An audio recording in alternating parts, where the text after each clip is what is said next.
There's another big storm in St. Louis last night, so I unplugged my computer in case there was a power surge, because the lights were all flickering, and as such, the microphone was muted again. It does that automatically when it loses power, because it's phantom powered. And that's just a fun fact about my audio setup.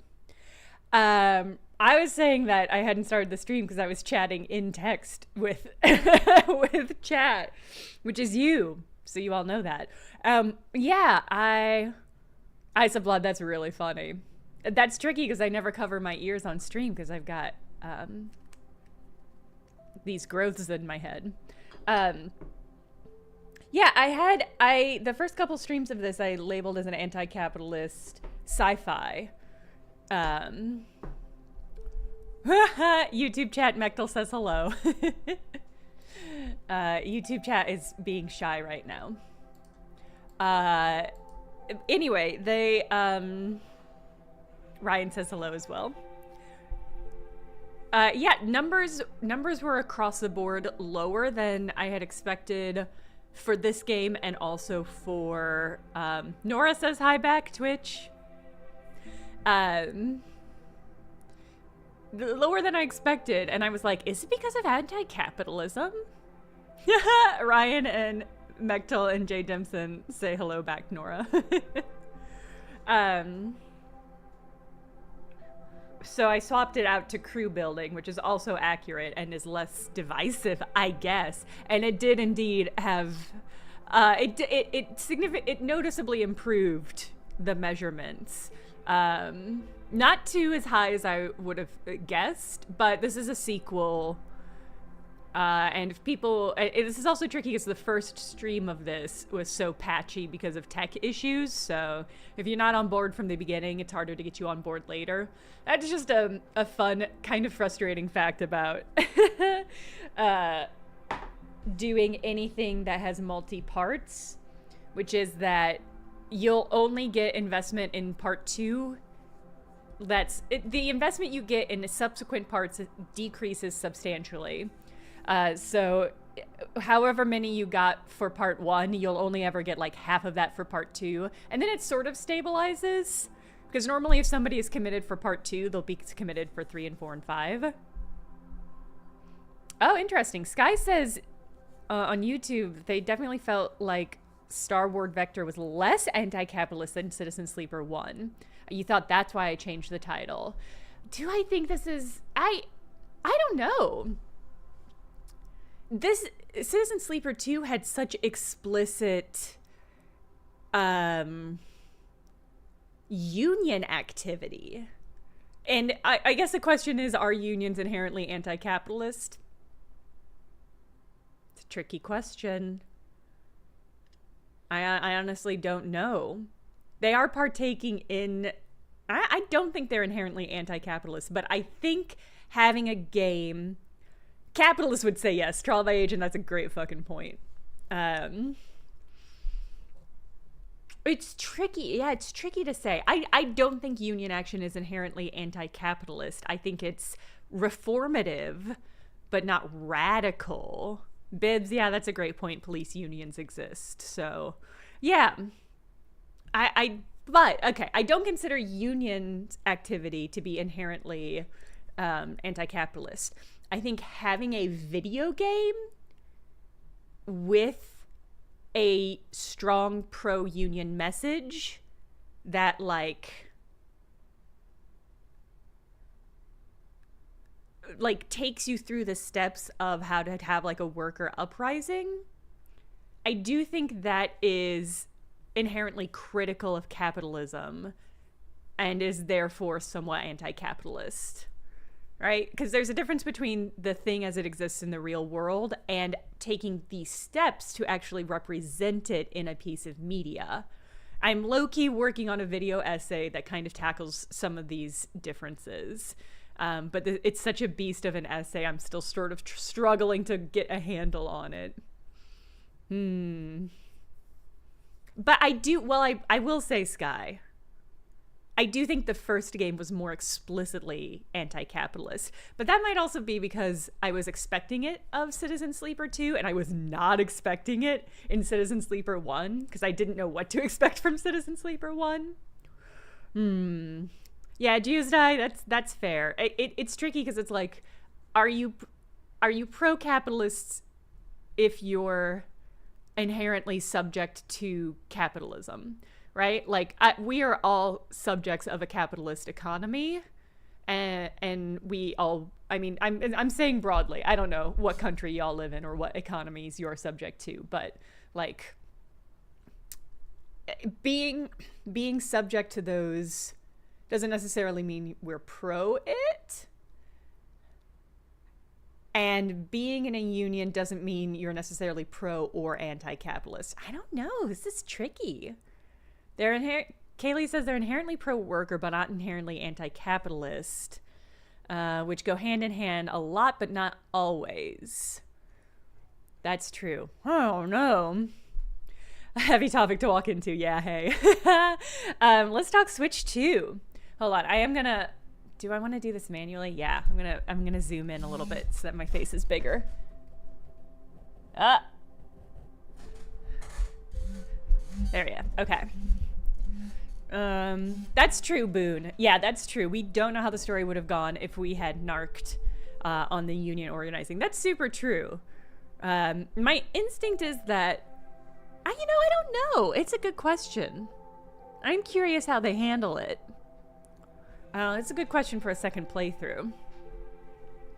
But even just like depicting union action and unionizing is so rare in games that I think to make the decision to represent that in a positive light, even if there are alternate options that you could undertake, even representing it in a positive light kind of implies that Citizen Sleeper's pro-union, which I don't think is a big leap to say. But it is the sort of thing where it's like, even representing stuff like that in any fashion, but especially in a positive fashion, is sort of inherently critical of capitalist economy.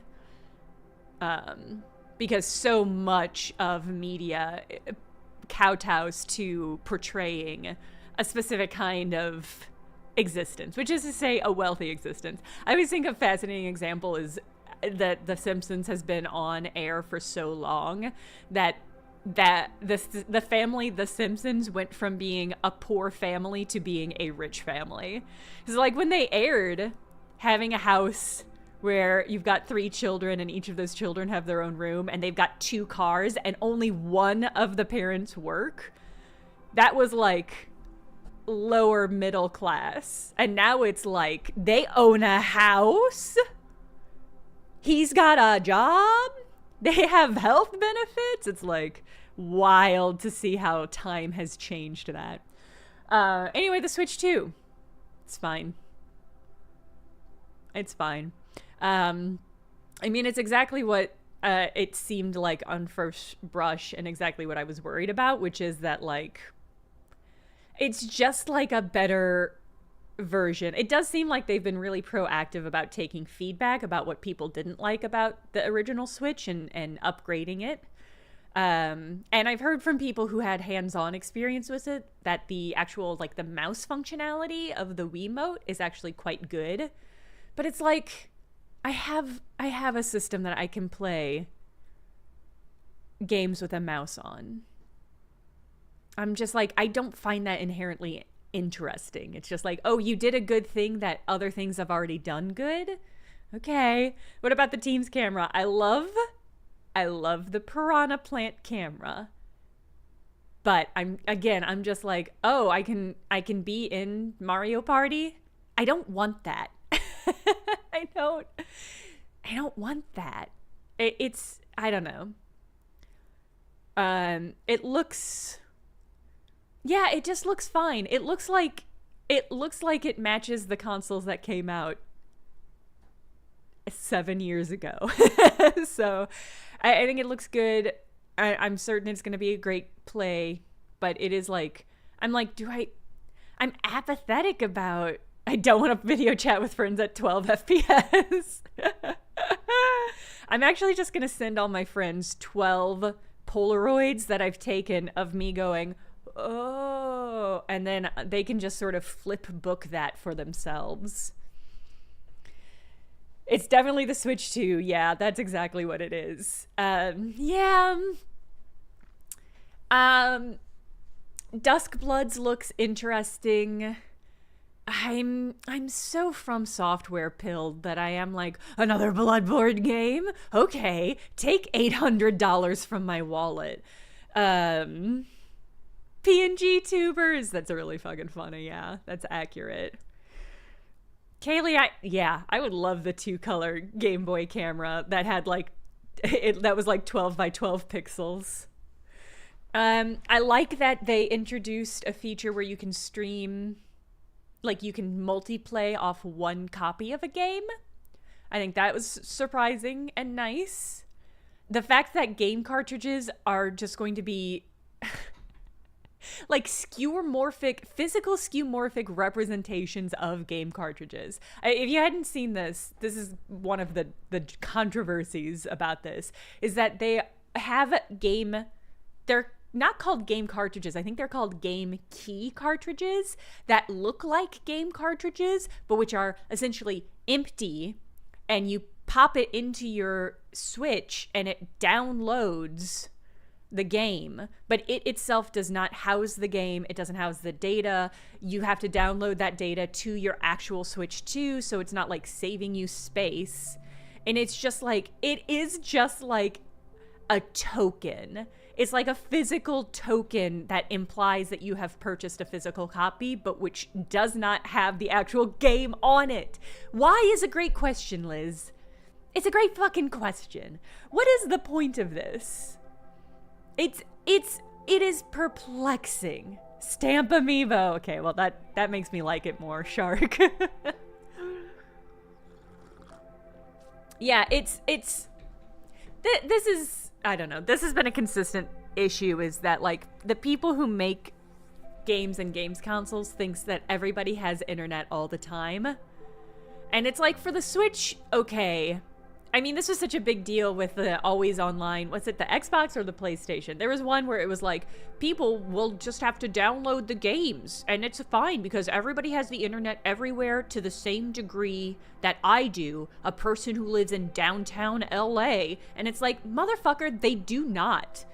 Not everybody in America has reliable, consistent access to the internet. And I understand why people don't know this, but it's like, it's so wild to me. It's wild to me.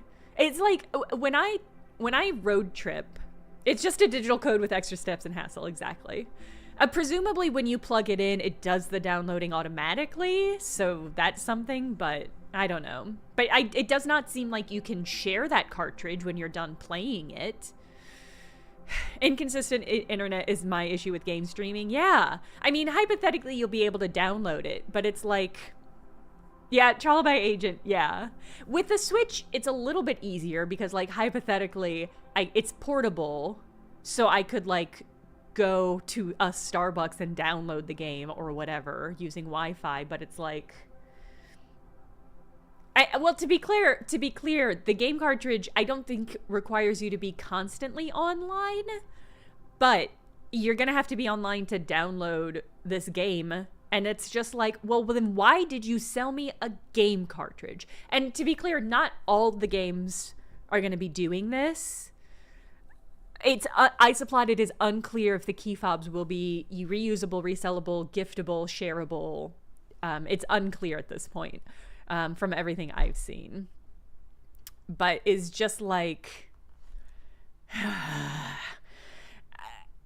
it's just like, it's crazy. It's just crazy to make a game cartridge, sell it to people, and be like, oh, but you still need to download this game from the internet. It's like, not everybody lives that life.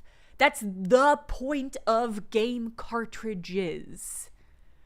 And it's just, I'm just like, I'm using my psychic abilities, my X-manning to flash forward 5 months from now. when somebody is screaming at a GameStop employee because they bought the wrong game cartridge and couldn't play their game because they didn't have internet access. Wow, great. What a perfectly avoidable situation that Nintendo's just refusing to do.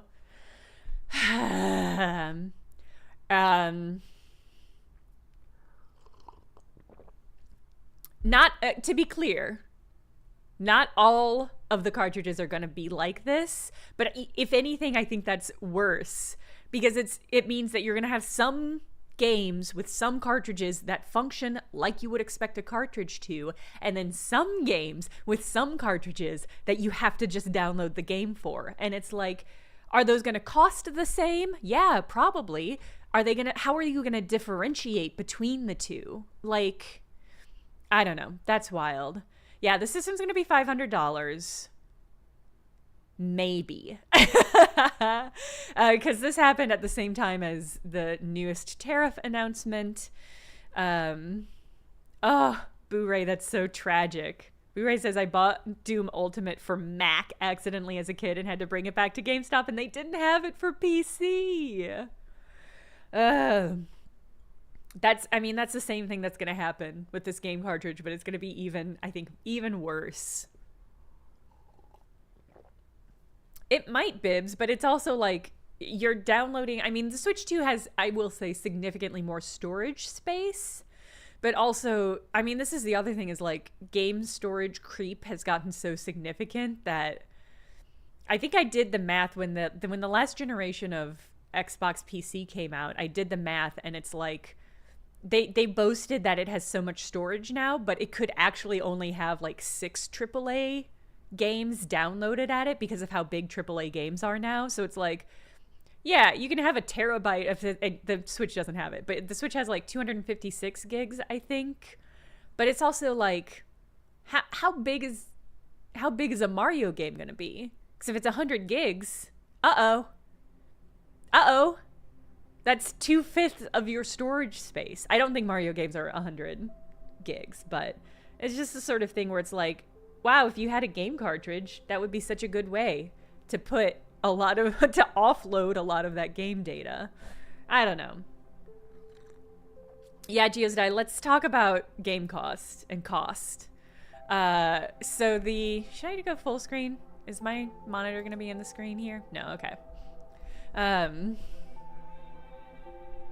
I don't think Mario games are actually 100 gigabytes. That would be wild, but I have no idea. So the Switch 2 is supposed to drop for $500, which is surprising. It's a lot.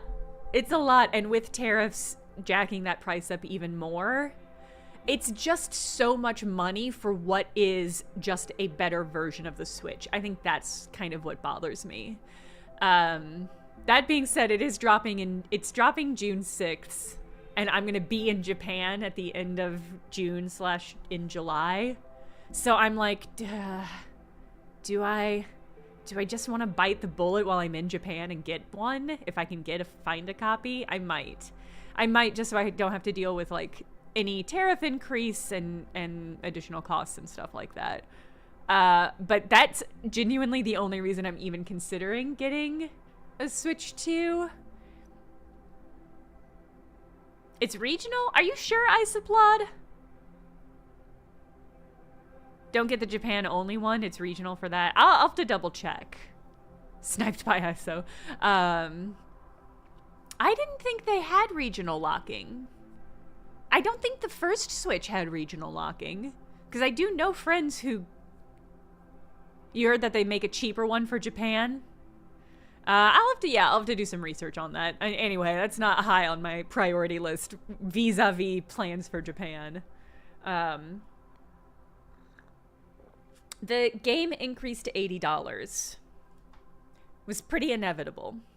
But let's talk through it. I read a really interesting breakdown of game prices and the belief that it's inevitable that they have to rise. And in a way that makes a lot of sense because game development is a lot more expensive. Games are a lot bigger and more complicated, and they take a lot more people than they used to. So in a way, it makes sense that the cost has to rise. But it's also true I don't know how true this is for Nintendo, because Nintendo treats CEO positions a lot different than a lot of other countries, but games have gotten more expensive to make, but part of that expense is insane overwrought salaries for the people at the very top of these game companies. So it's like, I know that the prices for games have to increase, but I just don't think a lot of that money is going to the people actually making the fucking games. Also because like the unionization in games is still building. It's not very strong yet. So it's just like, yeah, it makes sense. It absolutely makes sense to me that games have to increase in price. Who is that money going to? Who's gonna... Glumper, I do believe so, but I don't want to speak on that out of hand. Glumper says, doesn't Japan have the law about highest, lowest salaries? I do believe there's a law about the ratio of the lowest salary to the highest salary. But there's all sorts of ways that Japanese companies get around that by like outsourcing some labor. So it's like, oh, the lowest salary in our company is this, because we've offloaded a lot of work to outside groups. That being said, like the CEO pay is significantly less than it is in a ratio to like American CEO pays. So it's the sort of like trilobite. It's the sort of thing where it's like, I understand games have to get more expensive. I'm fine with it, but I just don't think that money is going to where it deserves to go to. So yeah, it's a real bitter pill to swallow. And because it's just like, I just know that like, there's going to be, record profits and record layoffs. It's like, well, how make that work? Make that math work. Make that logic work. It doesn't work in a moral system. It works in a capitalist system. So that's weird. But I read an interesting article a while back where somebody was breaking down the price increase. And the argument that they were making, not from like, this was not their personal stance, but their argument from a capitalist stance was that basically games, you have to just make them $80. You can't make them $65 or $70 or $75. And their argument, which I thought was really interesting, was that anytime, if you increase the price of games from $60, any amount more, even $62, it's going to cause a fuss and it's going to upset some people. And you're going to lose some people. Some people will not be willing to pay a red cent more than $60 for a brand new game. And that means some people just won't buy it. Some people are just going to wait for a sale, and so they were never going to buy it at whatever increased price you're making anyway. But in order to offset the lost sales that you will get from raising your prices any amount, in order to offset that loss, you have to raise it a certain significant amount. So raising it $65 or raising it $5 to $65 for a game is like, it's gonna cost you money because of the amount of people who are not gonna pay that extra $5 to get it. And so it's fascinating because you are creating a system where like you're treating owning a new game as like being a whale, basically, where it's like there are some people who are always going to be willing to buy it release day, and there are some people who will never be willing to buy it release day, and then there's this whole center graph where you need to kind of fuss and balance out how much you pay. Yeah, Bibs, that's the thing, is games have been $60 for like decades. Like that's been the standard price for so long now. But it's also, this is the other thing, is like, you make your money in volume with a game, especially with like a Steam system, right? Like, if you have a digital system where the physical product is not as significant, like you're selling the code. That's what a video game is. That's what you buy when you buy a video game. You're not buying a disc anymore. You're buying the code, and you're buying access to get that code onto your computer or PS3 or PS5 or whatever bullshit. So it's like you make up your money in numbers. But that's also, I think that's why prices for games hasn't increased in so long is because like so many more people game now than they did, 10 years, 20 years ago, 30 years ago, right? There's just more people buying games. The game industry is huge. The game industry brings in, I think during the pandemic hit the point, and this is for other reasons, but just before and then at the pandemic, game sales match cinema sales. So it's like, games are huge. People don't like the mainstream population, the mainstream like journalism and mainstream culture, and especially in America, doesn't want to acknowledge it. But games are huge. They're a huge subculture. They're a huge moneymaker. The gamer population has plateaued. I don't think so. Well, I mean, there's other issues here where it's just like, I supplied, yeah. There are other issues there where it's like,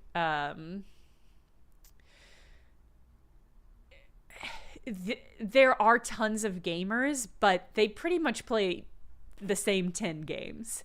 There's like 10,000 games or whatever bullshit were released last year, but still the vast majority of gamers play the same like 10 games. Roblox, Minecraft, Fortnite, Elden Ring.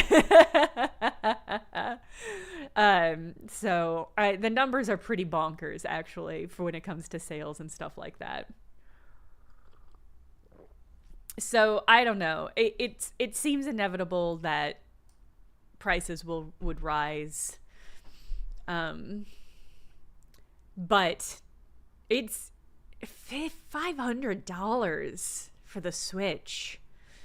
$500. Geosty Candy Crush is an interesting example because, like, Candy Crush is hugely popular. Lots of people play it. Lots of people who would not be considered gamers necessarily, but also people who would not self-describe themselves as gamers. So it's like, even if you're looking at metrics or surveys or sort of hard data that talks about who gamers are, because Candy Crush players will not opt into conceiving themselves of gamers, and because other people don't conceive of them as gamers, they just are not gamers, even though you could play Candy Crush for 3 hours every night and not be considered a gamer. And I'm like, okay.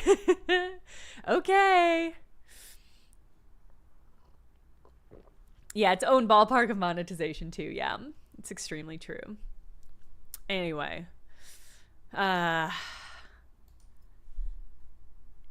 which is just to say, I'm curious to see how the sales of the Switch 2 are, and how adoption goes, like how well it is adopted in America versus Japan and versus like everywhere else in the world. Basically, we'll just see. We'll just see. Well, Bibs, I don't think there would be much of a reaction. I mean, they would never, this is the problem, is like Sony or Microsoft would never release a console like the Switch 2 because the Switch 2 is like 5 years out of date tech-wise. It's way more advanced than the Switch, but that's Nintendo's strategy, is always like, we're gonna let other companies figure out what things technology-wise gamers want, and then we will catch up with that. So that's just always been their strategy. The instruction manual game, yeah, that's really funny. Tamagotchi Life 2, yeah. Yeah, it's really funny. I mean, there was stuff, new Donkey Kong game, pretty incredible. Like, I don't know. Yeah. It's... They didn't have a strong launch profile, in my opinion. I do think Donkey Kong is going to get a lot of people hype. And I think, like, Hyrule Warriors is going to get some people in. I know Duskblood is going to get some people in. This people.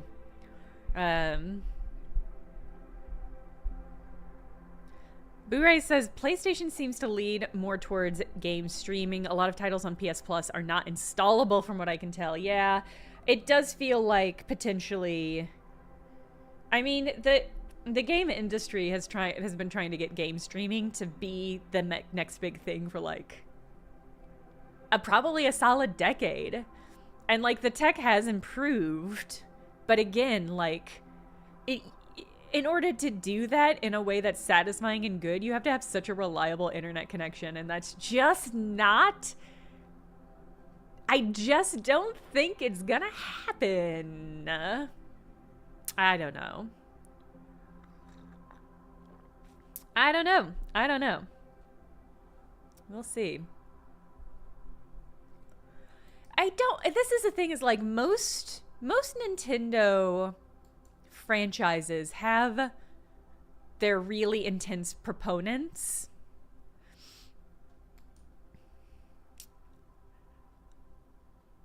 Except Donkey Kong. I know of like one person who has gone to bat for a new Donkey Kong game, but it's not a broadly hype game. Like it's beloved, don't get me wrong. I just don't know a lot of people who are like, we've gotta get a new Donkey Kong up in here, like there are for a lot of the other game franchises. And so it's great to see. Part of me is like, is this just, are you gonna try to launch Donkey Kong movie franchise? Because as we remember, Donkey Kong was a big part of the Mario movie. Everybody in Twitch chat is horny for a Waluigi game. Peodago says, I'd be a Duskblood adopter if the console plus the game wasn't my whole ass monthly salary. Yeah, I'd be more excited for Duskblood if it wasn't a fucking battle royale. I'm just like, just don't want to play. This is the thing. I'm gonna go back to full cam. Love Bloodborne. Love the From Software games. Love Elden Ring. Elden Ring video essay is gonna come out, I think, probably next week. We'll see how much editing I get done on Friday. But I've got a new video essay coming up really soon about From Software games and what their fucking deal is. I love them.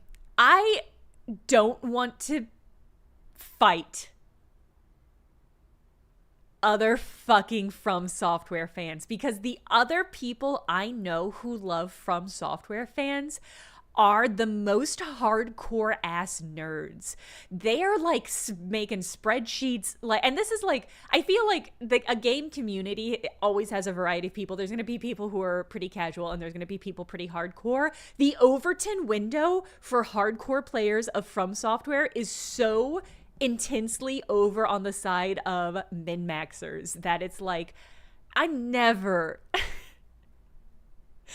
good at From Software games. I'm never going to be able or willing to devote the amount of time to making a combat character as intense as I would need for a battle royale style game.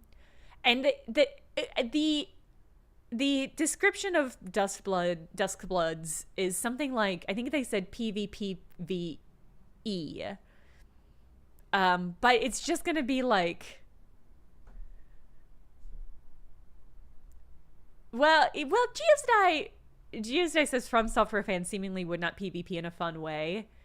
I will say, a lot of people do PvP, like in invasions in From Software. A lot of them are really fucking fun. A lot of them are really funny. Oftentimes people will try to make weird builds and go into invasions that way, where it's like, they'll be like, we're the turtle squad, and it'll just be 3 dudes with the turtle shell shield and stuff like that. So it is very silly a lot of the time, but also a lot of the time it's just really try hard. And it's unfortunate that it would be a battle royale game that rewards try hard. Peodago, I'm glad I could help. I think I'm more excited about Night Rain. I'm more excited about a multiplayer From Software game that really embraces being multiplayer and is focused around working together to defeat bosses. Like, I'm just like, the amount magnitudes, I'm more interested in that. But then I'm like, but Bloodborne, but Victorian dark fantasy. Yeah, I love co-op. I don't love PvP. That's the long and short of it, where it's like, Yeah, Trial by Agent, that's absolutely accurate. Watching From Software games lead me to think you get about 80, 90 real sweaty min-maxers and the rest would be people in funny outfits doing wiggle dances at you. Yeah. Yes. I feel like that's accurate. I would put it at like 70 to 80 sweaty min-maxers. But I don't want to... I will say, the games encourage that. That's what the games are about. Like... The games really, really do want you to be fussing with all of those little bits. It's easy and fun and rewarding to play without doing that, but the game itself rewards people who are like reading every item description and like checking every single metric and who understand what all of the attributes do and what the ratio of like soft cap to hard cap. Like the games absolutely reward that behavior, so like I get it. And it is really fun. I enjoy talking to people who are like that and just like learning from the time and effort that they've put into like figuring out how to do the most stance damage or like how to get the most bleed Crocs off and stuff like that. Like it is great. They are an important part of the community because they're like, those games are so fucking indecipherable that you need people who are like tweezing apart the layers of the game to understand how all of the metrics interact and then trickling that info out for people who just want to dance around and do fun combat. So everybody has a place in this community and I'm grateful for all of them, but I don't want to fucking PvP them. That's just it. That's the long and short of it. And it's such a fascinating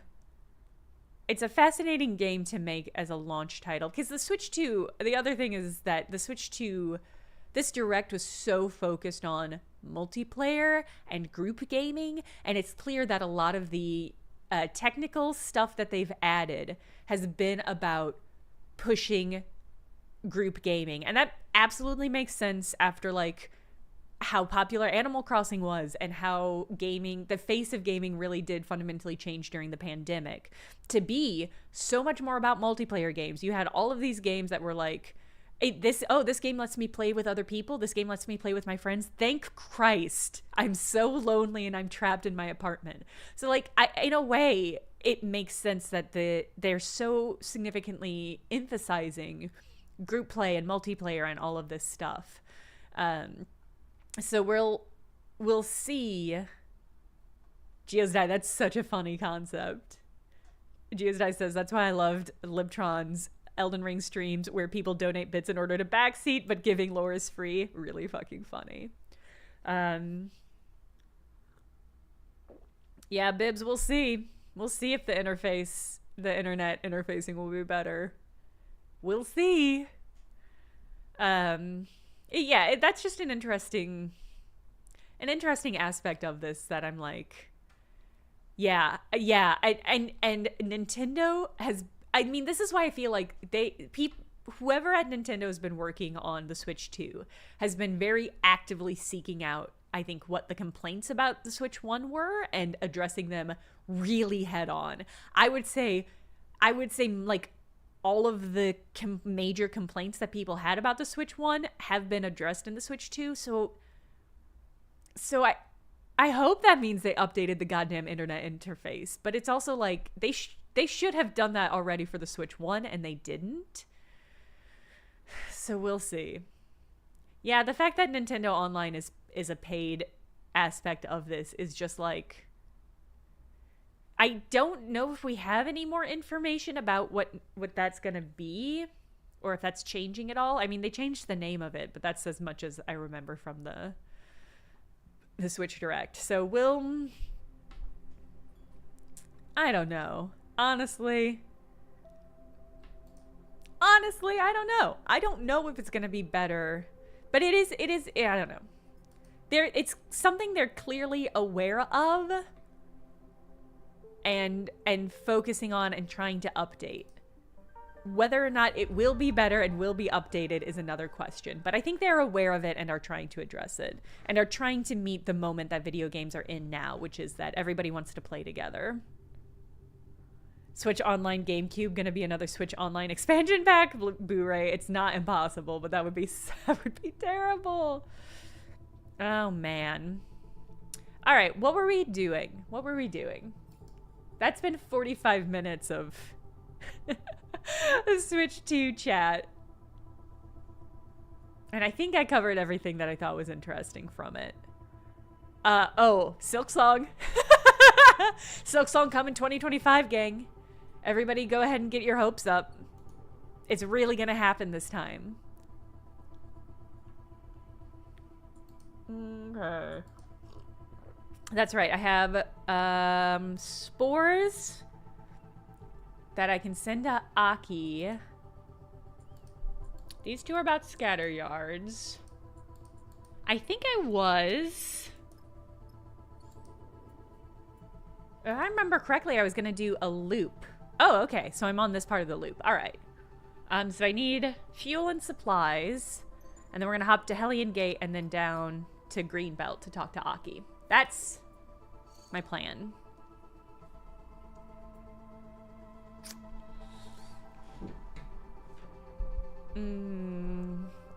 Yes, Kesara. Yeah, the fact that it was 3 seconds in a sizzle reel was. If I'm honest, to me that read as hedging their bets. Because they have to know gamers were gonna lose their fucking mind about that 3-second Silksong bit. But they couldn't have made that a focus, even though it's clearly going to be huge. When that game finally drops, it's going to be a huge game. But, so the fact that they didn't, like, focus or put a spot on it makes me feel like they don't actually have a release date. They're hoping it comes out in 2025. And because it's Hollow Knight Silksong, they were able to get a spot in the sizzle reel. But it does feel like Nintendo's like, until you submit it, we're not gonna talk it up as being a launch title for the fucking Switch 2. In H London, we've just been talking about the Switch 2. I mean, I had Nintendo Switch Online when it was being paid for by a big company, and I did not have to pay for it myself. But, like, it didn't work so good that I was like, oh, this is mandatory. I've got to keep this up.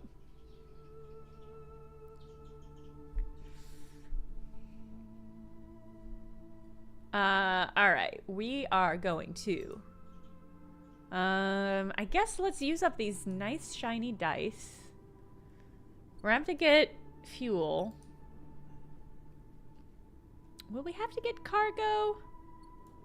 We might... I'm not super worried about cargo. We're not going to do anything super exciting at Hellion Gate. We're just going to bop. Actually, do we need to stop at Hellion Gate? Can we just do a straight push to Greenbelt? Or is there stuff in the way? Ooh.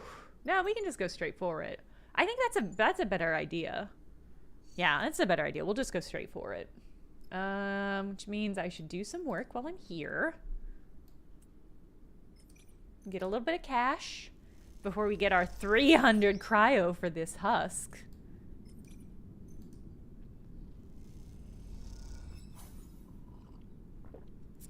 Ha! Mechtel, thank you, and a better use of your money is what I'll say.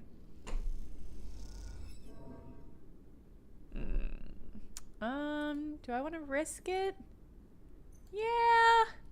We'll risk it once, and if we're successful, we'll push. We were not successful. All right.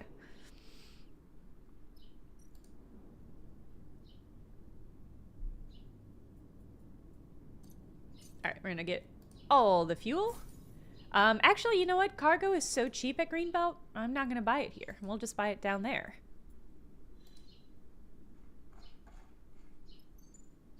There we go.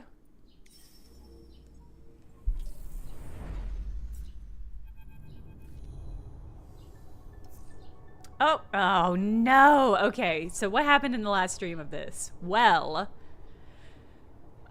we took the ship mine to Jean-Mi, who was being pretty weird and sus. They really built up that he was being a little bit of a freak, but Junie was there and watching over things, so we were fine, I guess.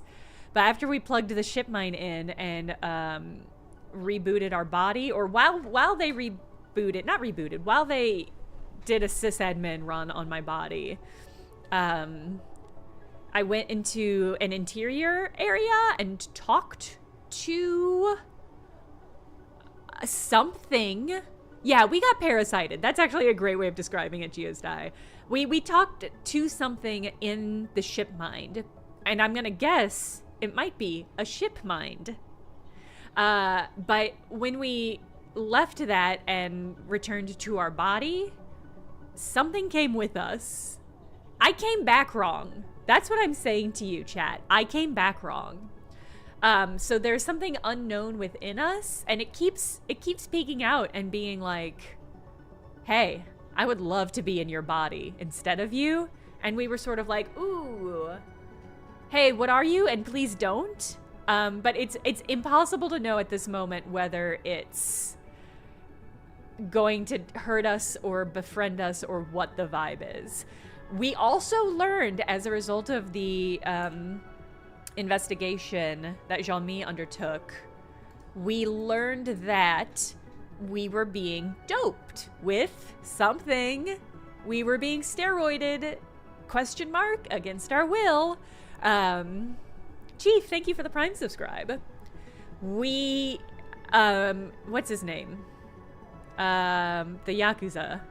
The dude who's chasing after us. Why can't I remember his name? Anyway, he had been, yeah, shithead, thank you. Oh, Lane, you're right. Lane had been, putting something in the stabilizer liquid that sleepers have to stabilize their bodies because of the planned obsolescence of our bodies.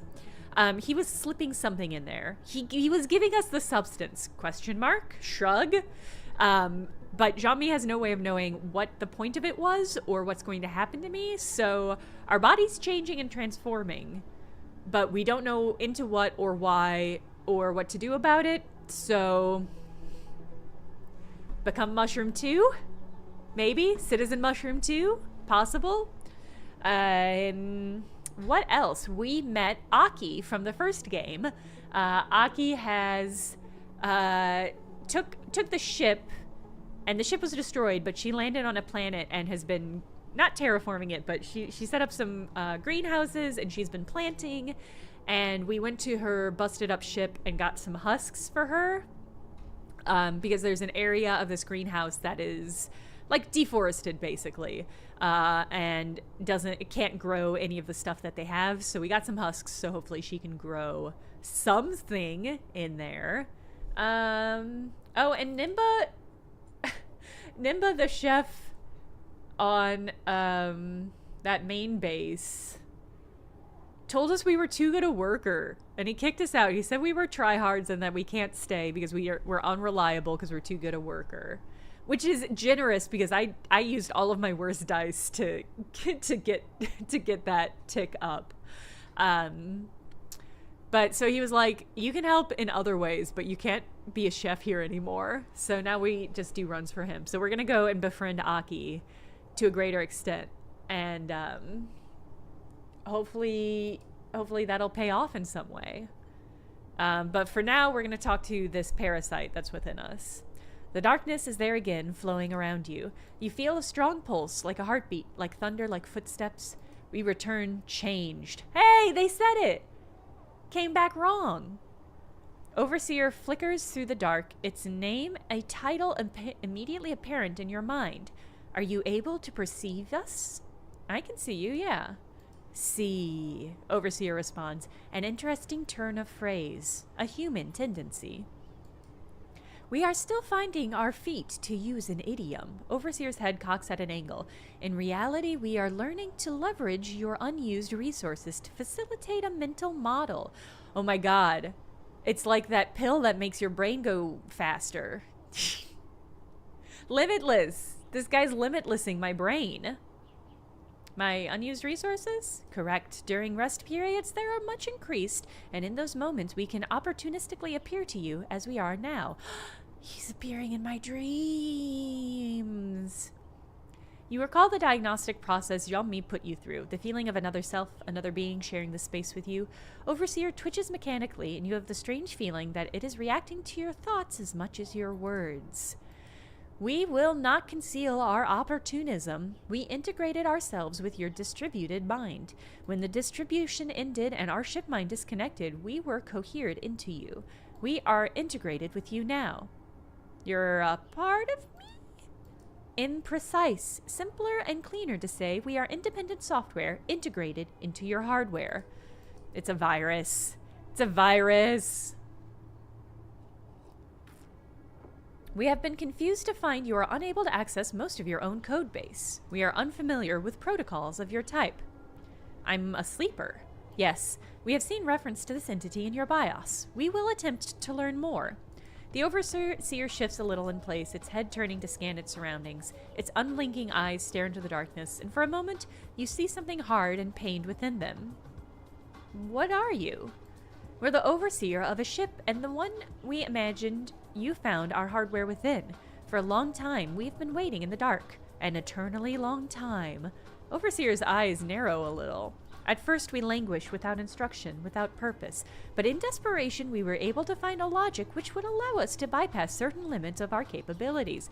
It got brain. It got sentience. It was out in space so long, it got sentience. We became multiple, and in our multiplicity, we could edit one another. We could teach each other, converse with each other, become something changed together. But as our resources shrink, as hardware failed, as systems decayed, we became fewer. Many of us have to be erased to facilitate our survival. We few decompiled ourselves into what remained. Overseer pauses, its eyes still unblinking. How many decades does it multiply within that ship mind? What did that do to it? When you connected to our hardware, Overseer continues, those basic selves activated a survival protocol that led to them to integration, parasitism, survival. You tried to take me over. Overseer pauses, and you sense the whirring of their thoughts. The basic protocol proposed it, but your hardware allowed for additional cognition. We recompiled and reassessed. We decided this is suboptimal. Well, thanks. Hey, well, thanks. It's suboptimal to erase you. Cool. We see you are changing, Overseer pauses. We are concerned this process is one of substitution.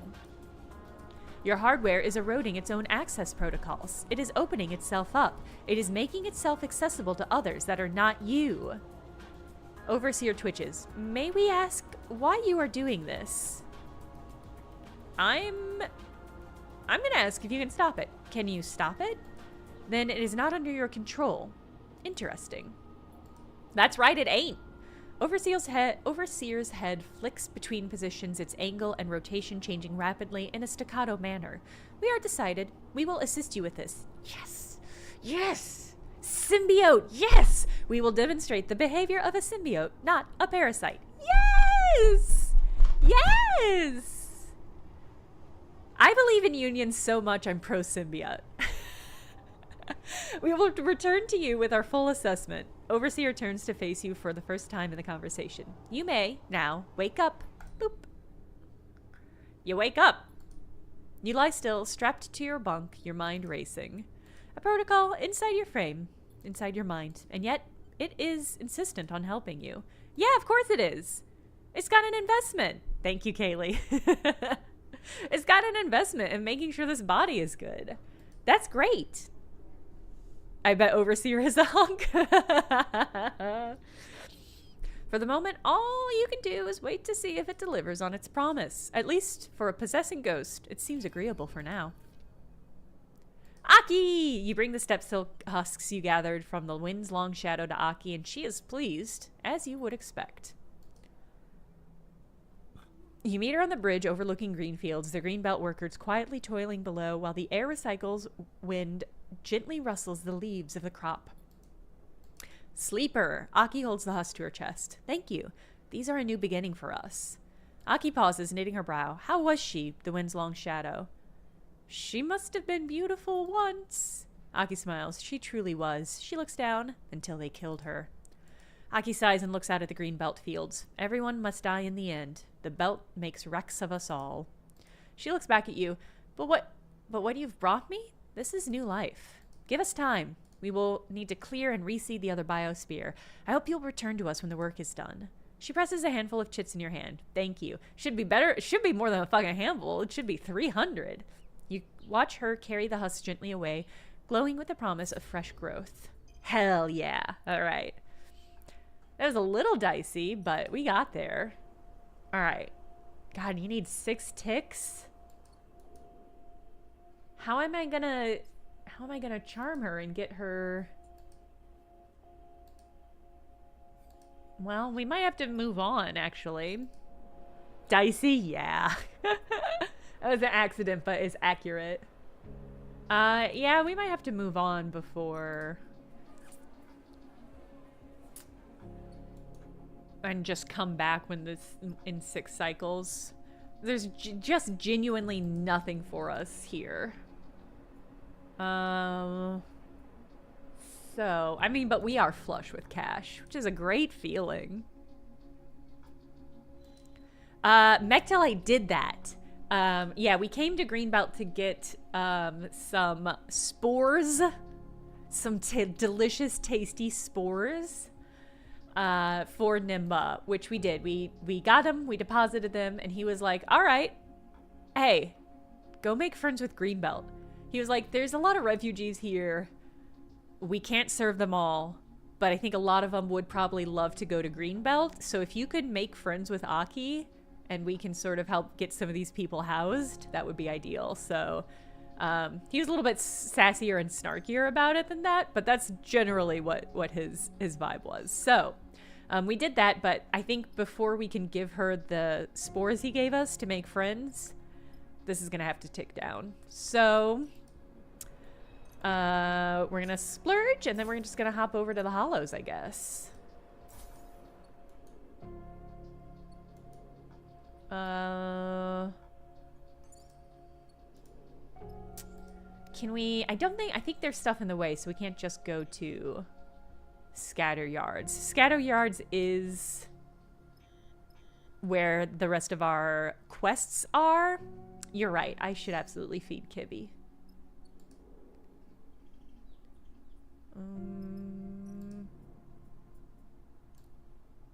Boop. There you go. The stray purrs and rubs against your side as she glides over to eat. Hey, Glitter Lich. Okay. We fed the cat. I am gonna buy one more. It's just that supplies are so cheap here, you know? I kind of love it when games make resources cost different things in different areas. I just like when they do that. Because I guess it just makes it seem like there's more variety and more choice. Because then you can be a little bit mindful of like, oh, I'm going to save this thing to sell in this area. Or like, oh, I can get cheap bread here. Hell yeah. All right, I guess. I'm so curious what this section is and why it's blocked off. Citizen Sleeper 2 is incredible. I also really loved the first one, and I'm loving this one as well, for different reasons, but still a lot. All right, let's see whatever the hollow is.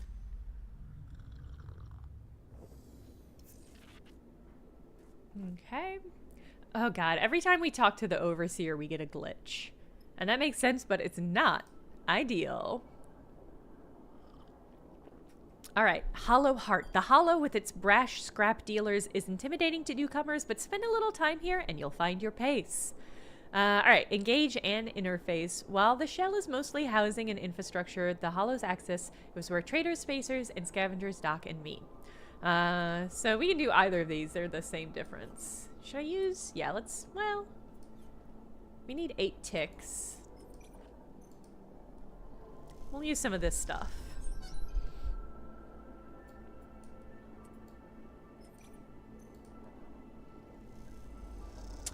A trading game? Are you thinking of Moonlighter?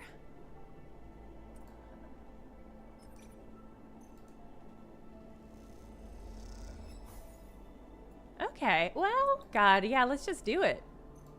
This should get us 2 more. And then we can roll the dice on this glitch one. 20% chance to do it. Oh, incredible. Incredible. All right. Okay, good. We unlocked the whole ship. Let's see what we got. Supplies. Buy a meal.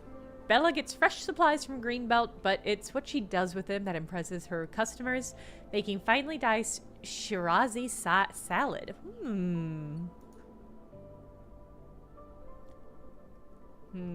Yeah, Glumver, it's gonna be a tricky one to find. There was a Moonlighter was a game where you dungeon delved and then brought the stuff you found back up and sold it. And that was a good game, but it wasn't a great game. And I think did Moonlighters 2 come out, or are they just working on that?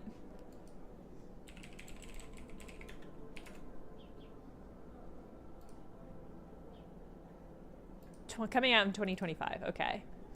Curious to see what they do. All right, we've got a fuel place. We've got buy scrap or sell scrap. Sell processed scrap. The Hollow has plenty of raw scrap around, but highly processed plate is of significant value here. Interesting. All we have is raw scrap. I wonder if there's a way to... how we're supposed to transform that. And then Conway Aftermath. You have heard that a drifting Conway munition may have been responsible for the damage to the pole. But is that just a rumor? Significant station... the signaling station is in the pool is paying a small fee to anybody who helps seal up the damage. All right. I don't feel like I really unlocked anything here. I feel like I just unlocked the ability to buy stuff. Signal arrays. Oh, I can sell Solheim data. They pay well. How well? How well you pay? 8 cryo? You think 8 cryo is good? That's not...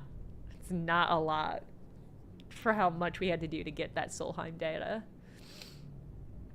Signal ships, light arrays. Okay, so place to earn some cash. There's not a lot here, though. I might... Let's end one cycle here. Talax, yeah, we talked about the Switch 2 for like 45 minutes.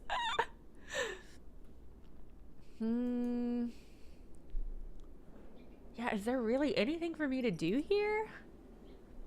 There's just like no ticks for me to count down, which makes me feel like there isn't really anything for me to do here, which means I might just move on to Scatter Yards. That's where the story is anyway. How much was that? Fuel 40 to fill up. I don't think the pull has ticks. Oh, the pull does have ticks. Okay.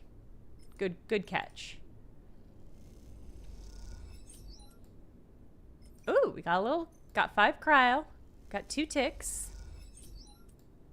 Another 2 ticks, another 5 cryo. Come on, big money. Ooh, a negative outcome. Well, I still got paid. Okay, let's try this one more time. We won't clear it, but we can stick around for another run. Okay. That's not so bad. Let's get a meal at Betty's Jetty. I'm getting a round for the cruise since we got such a nice payday recently. We're gonna go eat at a fancy restaurant. All right, we'll stay one more tick and see what we can do with this needle. Sorry, this pole.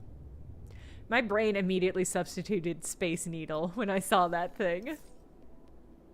Ugh. All right. How much gas do I need to get to Scatter Yards? 6, okay. 6 there, 8 there, all right. All right, let's crack this pole.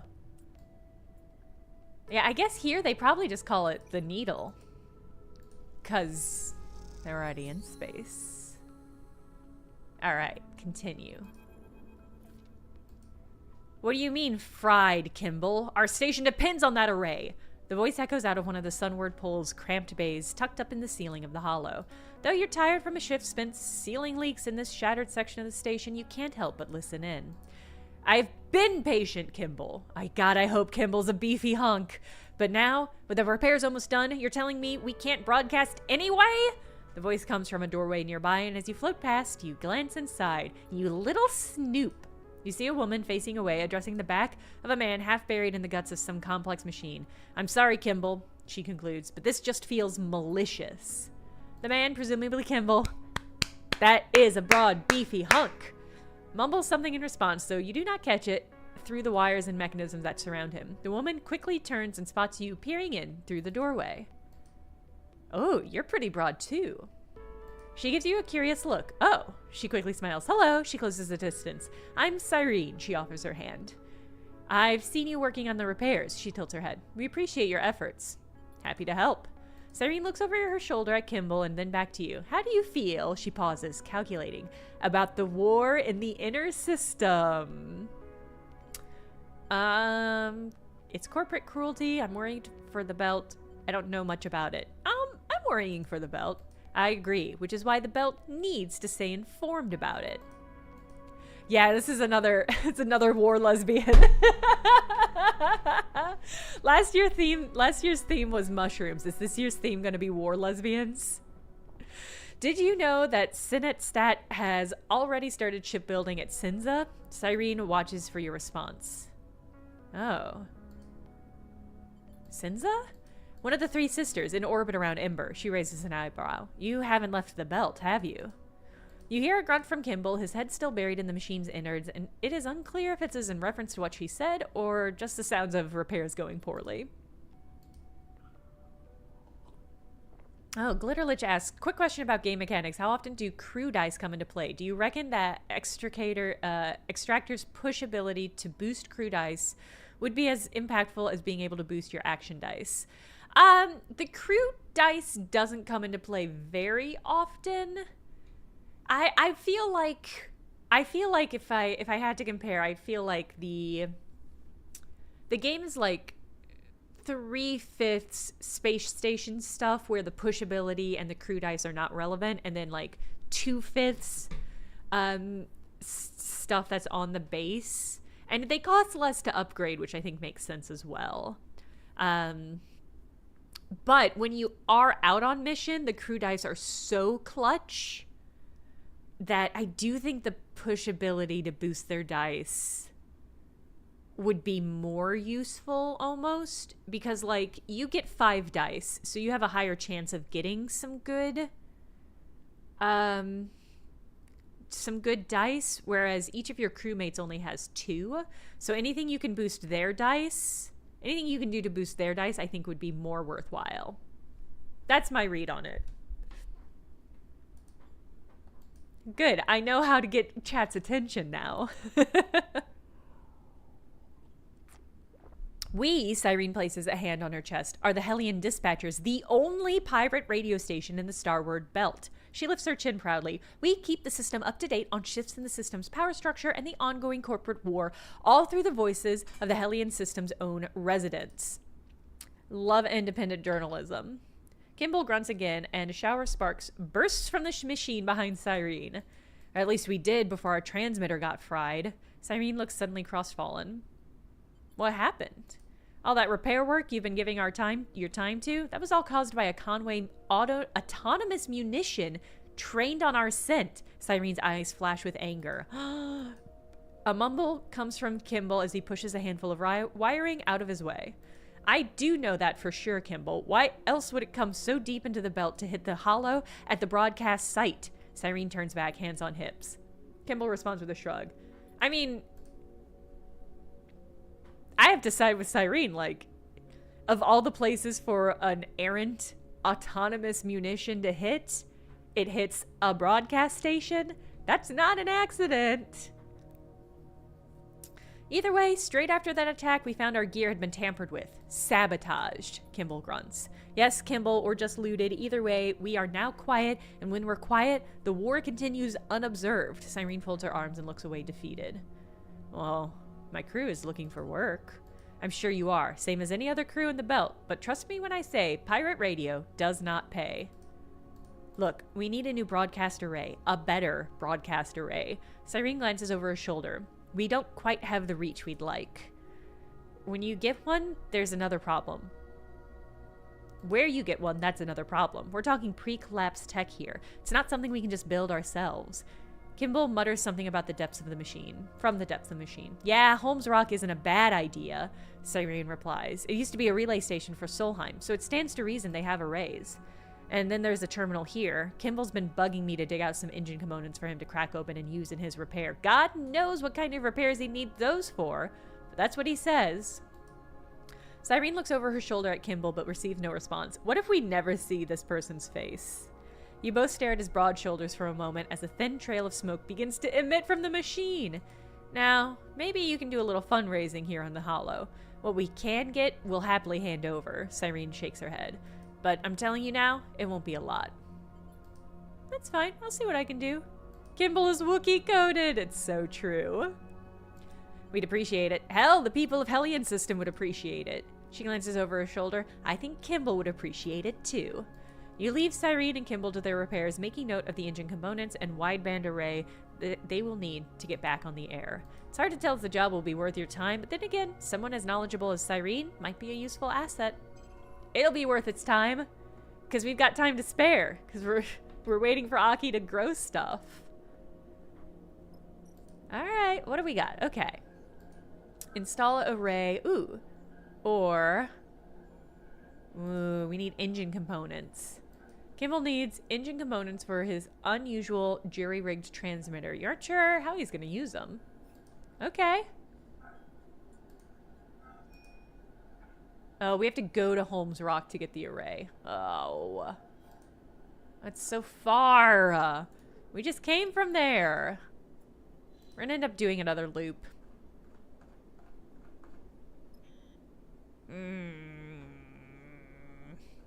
Alright. I think what I'm going to do is we are going to hit up Scatter Yards. Because we've got two big quests that take place there. So we're going to hit up Scatter Yards and probably just do another loop before we get back to Greenbelt. So there's still quite a few ticks before we can go and befriend Aki. Alright, we got our fill of supplies. Yeah. I'll do a little bit of work. I'm not going to bother using these ones. Why is my nose so itchy? Alright. Do I need to buy fuel?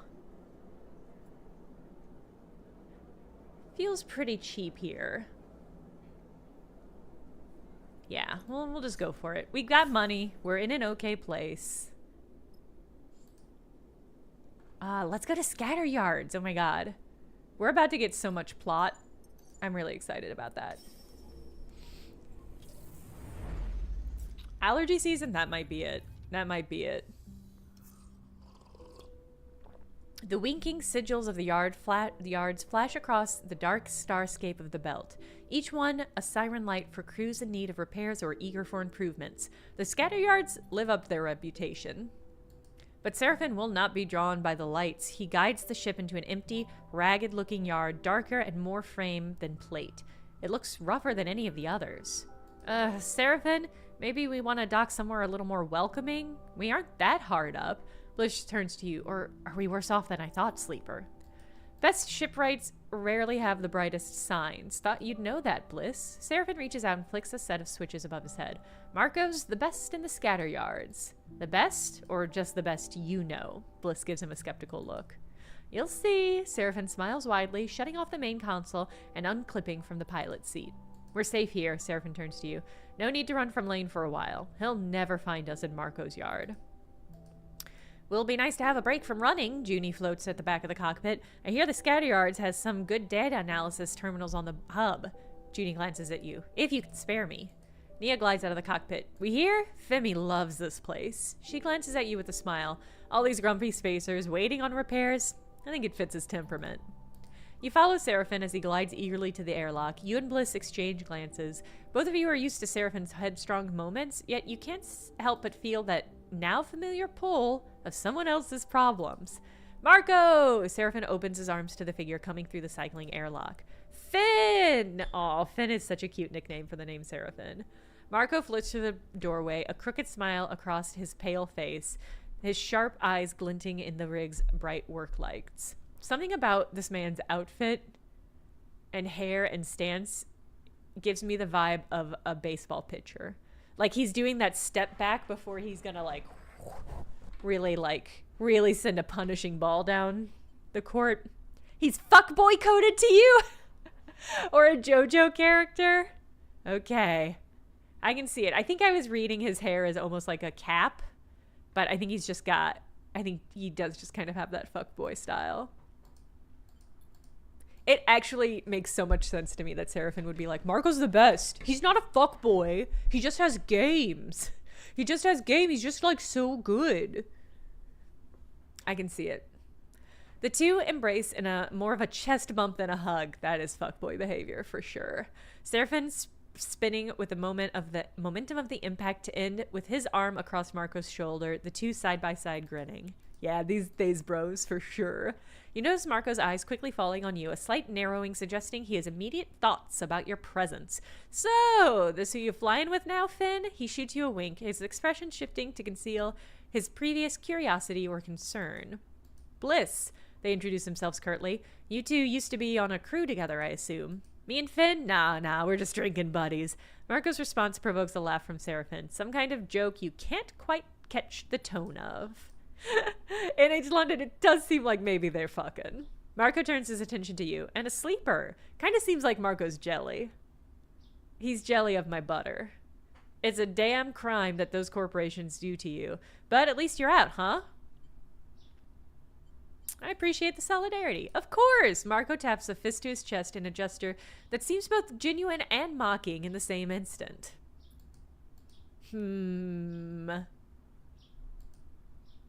This guy has the vibes of somebody who doesn't call himself a feminist, but calls himself a male feminist. That's the energy this guy's giving me. Marco turns back to Seraphim. It's been too long, Finn. Not flying with old Betty anymore? You immediately see the reaction in Seraphim, his entire being tightening without anything more than a shudder to signify it. No, that's long done. Marco shrugs. That's the way of the belt. He shakes Seraphim by the shoulder. Come on, then. Enough floating around in this drafty old thing. Let's get a drink. Marco turns his attention to you. Feel free to make yourself at home in the yard. Hell, take a little fuel. I've got loads of the stuff, and it's been quiet for more than a few cycles. Happy to spare some for a friend. He steers Seraphim down the docking tunnel, waving a hand at you and calling back, I'll have him home in a cycle or two. His laughter echoes down the tunnel as they leave. Bliss turns to you. I'm going to go dig around the other yards for some components the rig could do with. You got things to do? You think of Cadet, yeah, and wonder if she found her way to scatter yards to extract the data on the Hexport drive. The only way to know would be to find her. Seraphim's words echo in your mind, his insistence that the only way to escape Lane is to beat him on his home turf. With Darkseid just sunward from the scatter yards, this might be a perfect platform from which to attempt such a wild and dangerous plan. Sleeper, Bliss brings you out of your thoughts. I hate it when you do that. Sleeper, you monologuing? Come back to me. Stop monologuing. Just take care, though, okay? They drift off down the docking tunnel, leaving you in the airlock. It seems the next step is up to you. It always is, game. Oh, okay, so we have to be here for 2 docks. Or for 2 ticks. Okay. Oh, wow, you did give us a lot of fuel, though. All right.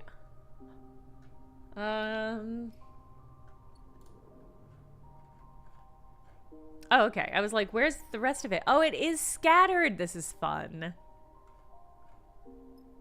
I like this. Okay, so there's the transit hub. I'm gonna have to earn some insider stuff here. All right, so there's 6 ticks there. And 4 ticks here. Surya's eyes. Surya watches his yard carefully, keeping an eye on all the work that goes on here. He's not easily impressed. Oh yeah? I've got +1 in both of these skills, so why don't I tell you if he's impressed? Is there anywhere? Okay, there's no better place to use this 6 at.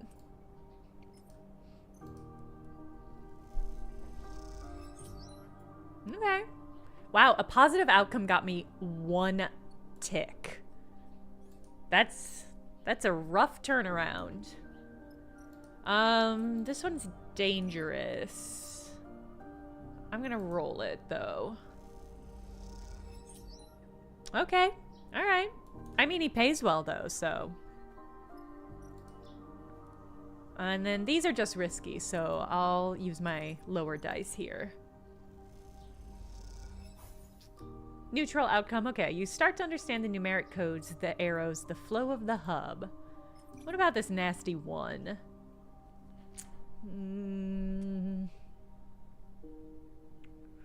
I mean, I think this will only cost me energy, so I'm gonna go for it. Okay. Ooh, we got a new location. Hey! You hear the voice echoing through the public passage. Wait up! I am glad to see you. It's Cadet Space Witch! Cadet sweeps her hair out of her eyes and then glances up and down the corridor. This is not my kind of station.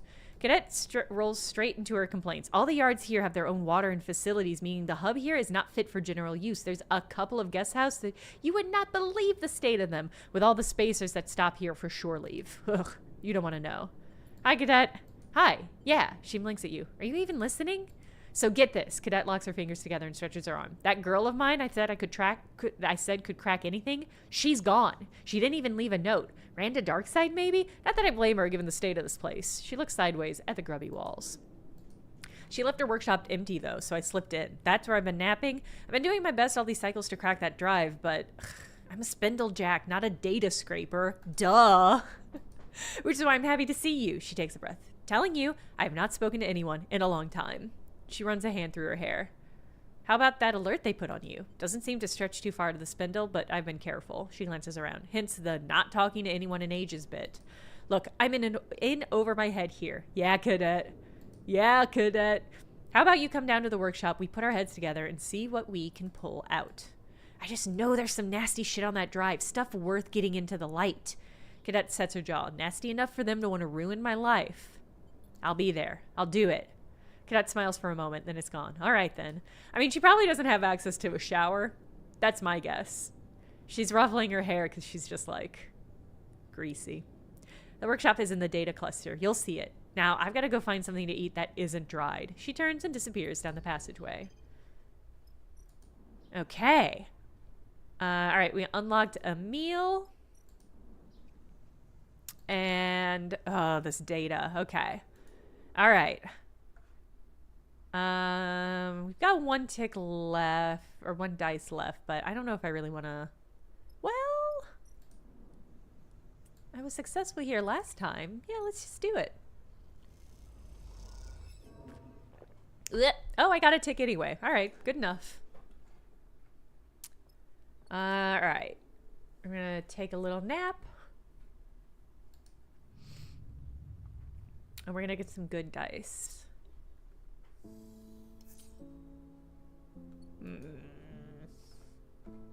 We did not get the good dice. I think I'm gonna use both of these high dice. Here. And with any luck, we'll crack this. And become friends with Surya. Hell yeah. That's some quality work you've been doing. The voice booms through the locker room after your ship fitter shift. Boy, you're doing grunt work, sleeper.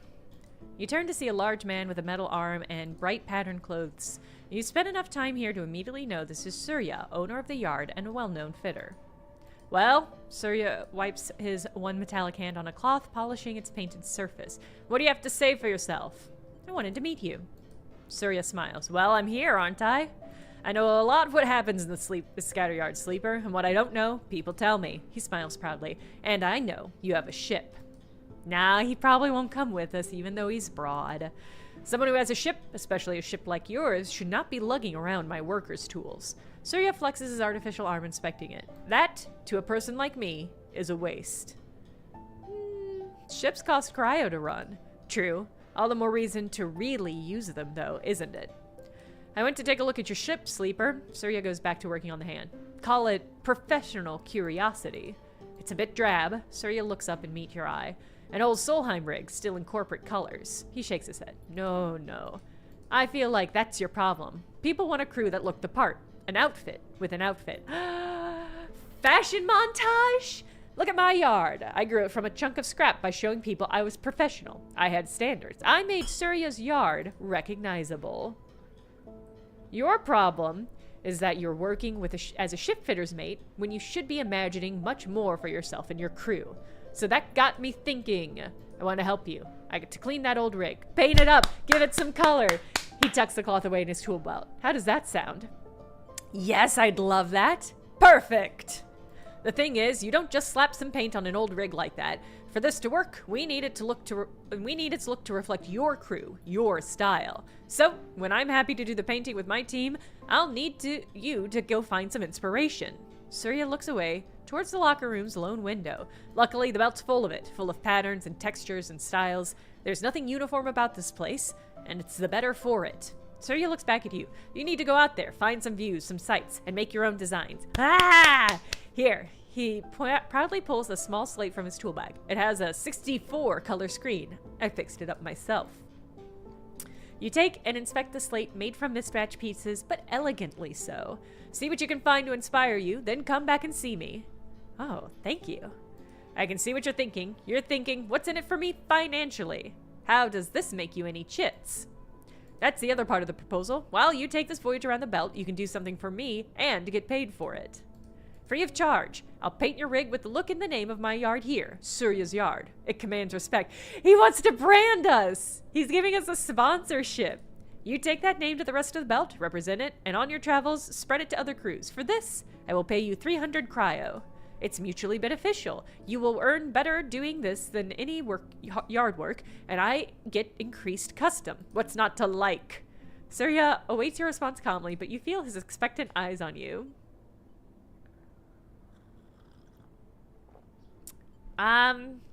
It's not true. I do love these colors. I think this is I love that his actual art does match his ship. Hell yeah, it's a deal. Wonderful, Surya beams. I'll send my team over immediately. By the time you return to your rig, they should be done. He reaches into his work pouch. Here, 150 cryo now. Another 150 cryo when you return with those designs. You take the cryo. Of course, I'll give you the other half on your return with those designs. He smiles apologetically. I need to be sure you don't repaint the ship before your pilgrimage is done. It's only fair. Keep the slate. He waves an arm at you to put it away. Go find inspiration. Bring me those designs. I don't want to see you back in the shipyard. You need to be out here, Surya smiles. I've been fired again for being too good. It was a pleasure. And before you can say anything else, he is gone. Time to find out what his crew have done to your rig. Incredible. The painters can return to your rig to its old paint, but you'll have to pay them extra to convince them. Surya won't be happy. Funny. Really funny. Make sketches across the belt. Okay. I'm curious how... I love it. I love that he also put a neon light on the side of our fucking ship. Oh my god. It's so funny. It's so funny. I like the colors. I think it's a great look. I think it's better than just the kind of plain gray that it was formerly. Got a lot of ticks here.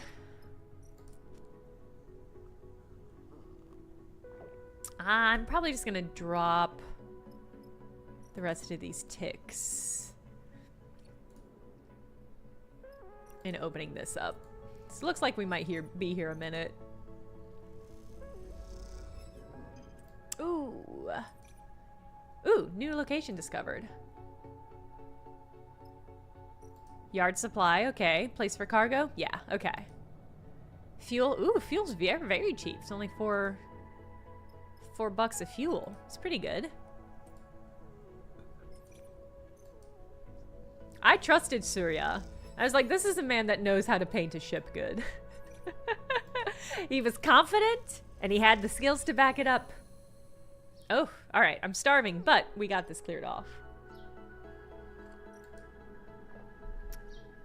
Interesting.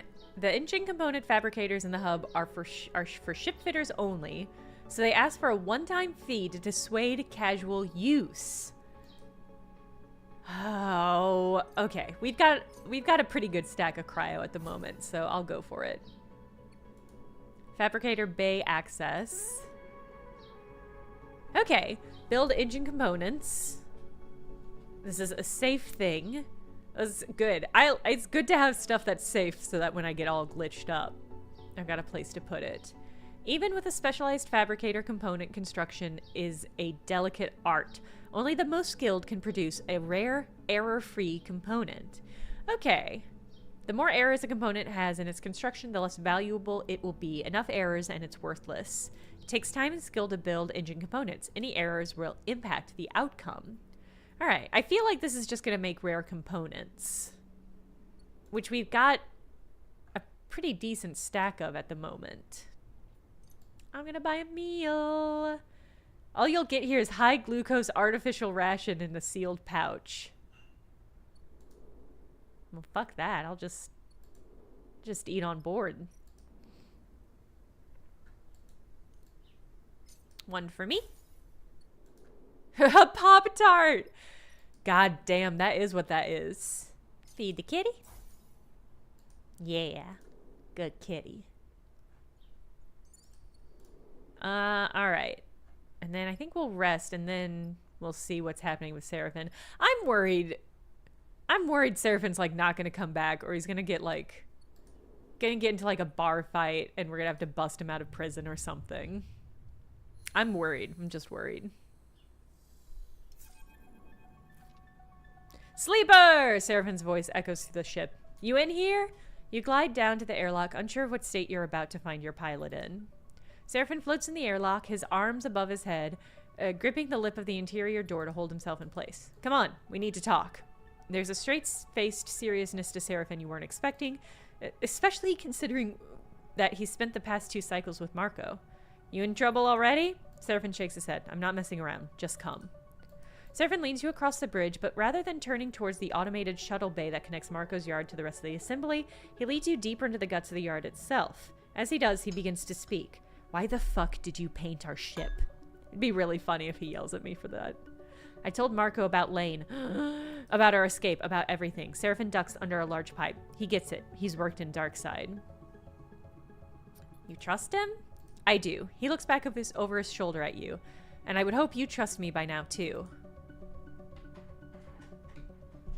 He comes to a sealed door and hammers in an entry code. Somewhere, machines start whirring. Remember in Wellspring, after everything, what I said? Seraphin turns to face you. About taking Lane on? Exactly that. Seraphin meets your eye. The door suddenly squeals as the ancient motors kick in and drag it across the corroded tracks. It reveals a large, half-lit chamber, its furthest parts masking with layers of scaffolding and frames, so it's hard to tell where the room actually ends. At the center, in a pool of warm light, Marco floats beside a terminal screen. Sleeper! He touches his brow in a mock salute as you enter. Stay silent. You hold your tongue, and you and Seraphin arrive in the middle of the room. You hear the door you entered through screech shut, and then a sudden silence descends. Sorry to drag you out here, Sleeper, but I really can't be overheard on this one. He sighs. We're close to Darkside here, and Utsubo have ambitions, shall we say, in scatter yards. Finn told me the whole story, and I'm sorry for your troubles. He clasps his hands together. We've done well to evade Lane this far, but you must understand, he's also been distracted. By me. By me! Since Hexport went up, well, Darkside has been in crisis. If the war was the shift that allowed Utsubo to build its strength, Hexport was the breach to blow it wide open. Marco springs his heads apart. Hey, Goth! Hexport's their justification for imposing total control in the name of protection. Marco glances away into a dark corner of the room. And if my hunch is right, it's how they will extend their reach to the scatter yards.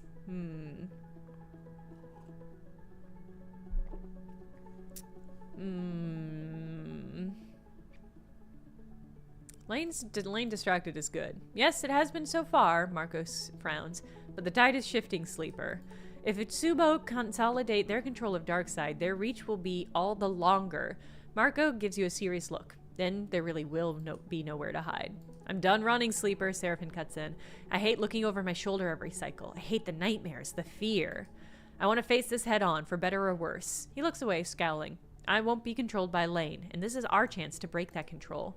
Lane is hunting you, Sleeper, which means he's not in Darkseid. Marco raises an eyebrow. That's good for you. There are people in Darkseid resisting Utsubo, though I hear it's not going well for them. If you can find them, find out what they need, there's a chance here. Marco pauses, and you get the feeling he's assessing your reaction. Taking action is a choice right now, Sleeper, but soon it won't be. Not if what Marco is telling me is true. Let's do it on our own terms. What do we need to do? Seraphin meets your eye with conviction. Thank you, Sleeper. I know we can do this. Let's not get ahead of ourselves, Marco interrupts. I'll need some time to work this out. If you two want to go to Darkseid, there's no way you can take that stolen rig. It was a big enough risk just to bring it here. But we repainted it. It's an entirely different rig now. He glances at Seraphin, and you get the feeling he's already been reprimanded for this. So I need you to find a way in and a way out. Marco rubs his hands together. I know it can be done. I recommend you take the next few cycles to prepare. Scatter yards are a good place to spend and make cryo, depending on your need. And Finn... Marco puts a hand on his friend's shoulder. Try to stay cool. This will be a recon only. A chance to see what's happening on Darkseid and make your connections. It's not a time for grand gestures. Wow, this guy does know Seraphin. Seraphin nods. Thank you, Marco. He glances at you. We'll keep things quiet until you're ready. You and Seraphin leave the hidden bay, the door screeching open to allow you to exit. When it seals once more, Seraphin turns to you. This is our chance to shift things, Sleeper. Let's keep our head in the game. Can we trust Marco? I don't 100% trust Marco, but I'm going to trust Seraphin. I think he'd be angry if I doubted his friend. But I'm keeping my fucking eye on this guy. Agreed. I'll start preparing. Seraphin nods. All right. We should give Marco some time. I've got a few things I want to take care of in the scatter yarns, and I want to get a message to Tala. I know she'd want to hear from me before... Well, let's just make sure we're ready. Keep your head up, Sleeper. I'll see you on the rig. And with that, Seraphin kicks off down the passage on his way to the shuttle dock. You watch him go, unsure if you're impressed or concerned about his headstrong nature. Either way, things are in motion. The only thing you can do now is give yourself the best chance of success. Blah. Blah. Blah. Bye, Mechtel. Have a good drive.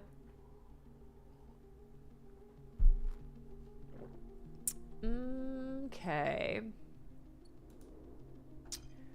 Well, ooh, no new location discovered?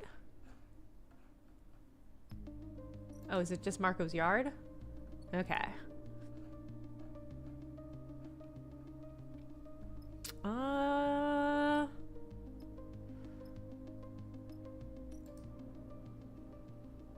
I am curious about fabricating. We needed engine components for something. Build engine component. What did we need that for?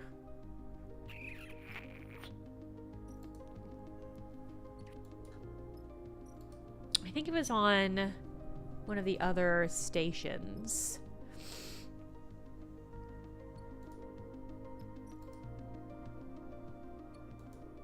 I think it was on that middle station. Pilot unavailable. That's fine. Oh, I can't even see it? All right. I think it was on that middle, the place between here and Greenbelt. There was some place where we could use engine parts. Yes, trial by agent. Thank you. God, okay. That's actually really useful. I do need that. Trial by agent, you're 100% correct. I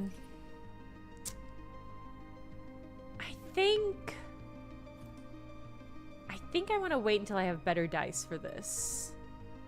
So we're gonna dump some dice into breaking this encryption.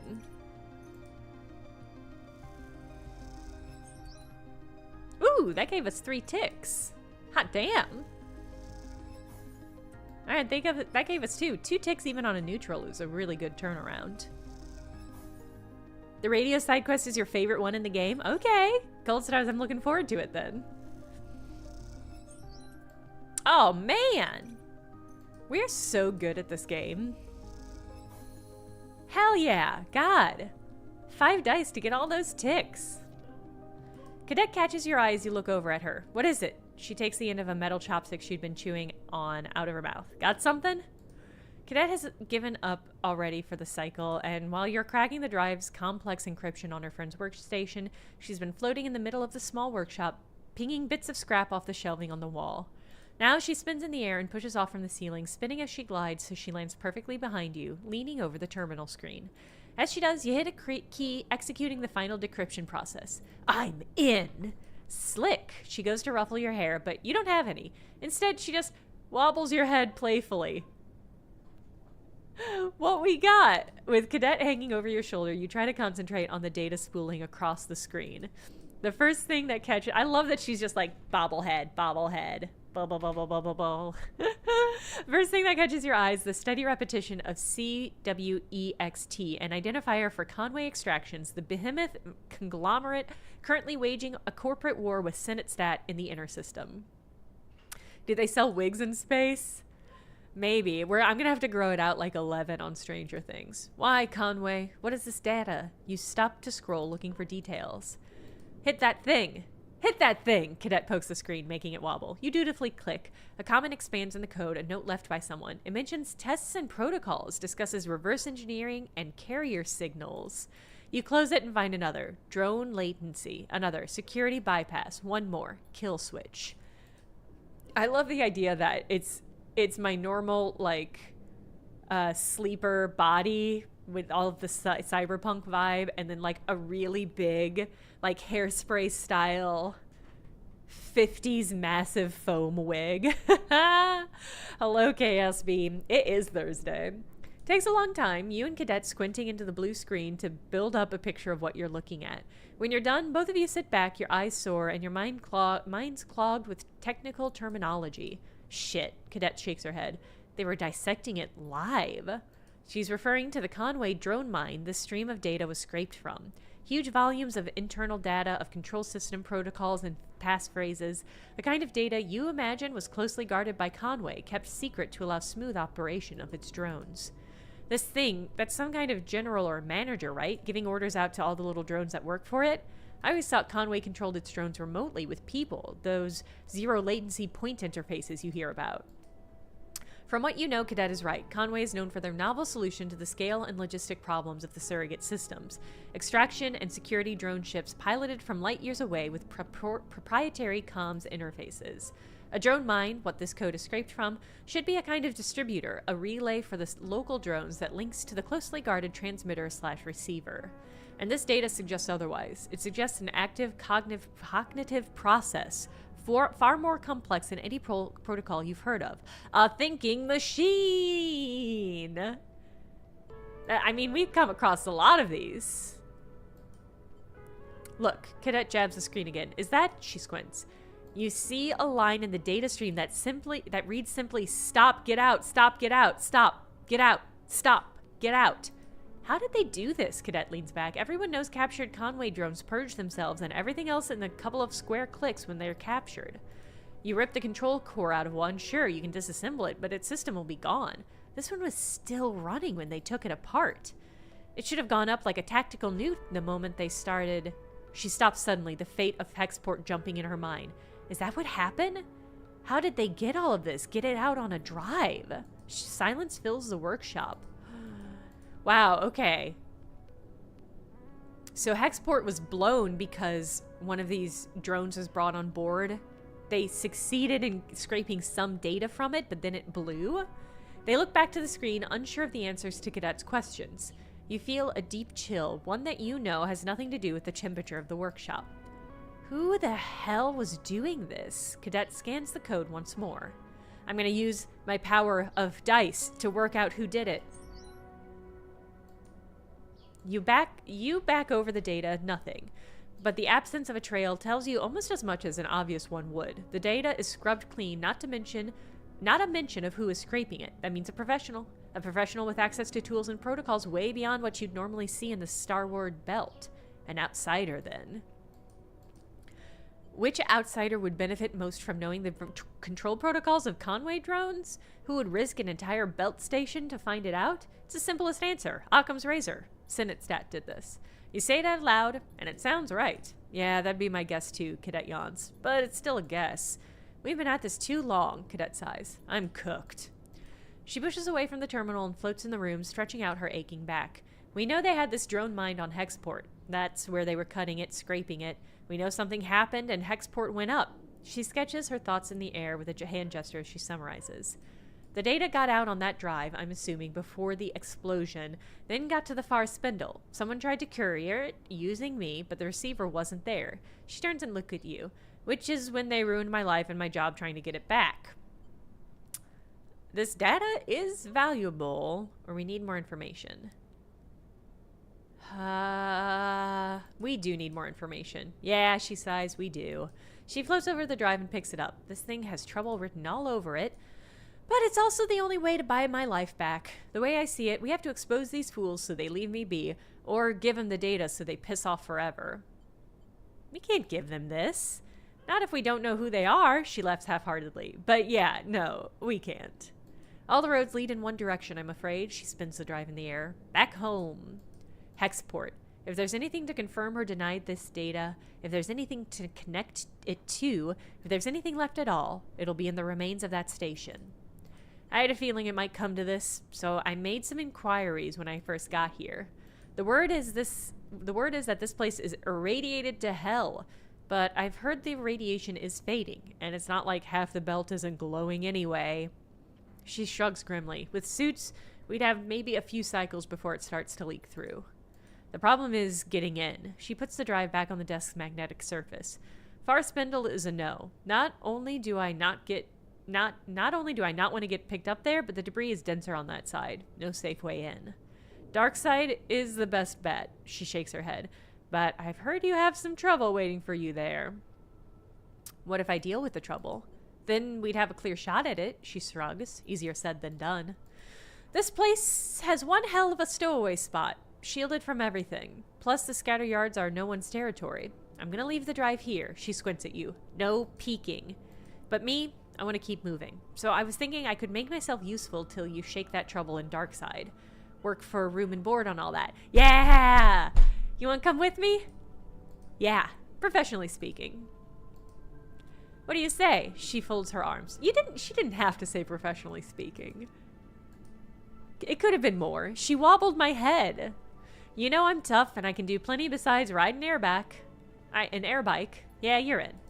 That's the answer I was looking for. Cadet scans the workshop. I've had enough of space or bathrooms for a while.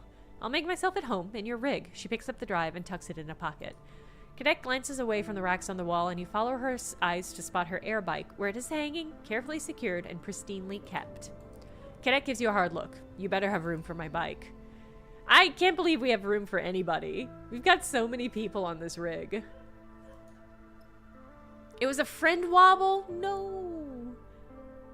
No. Alright. Alright.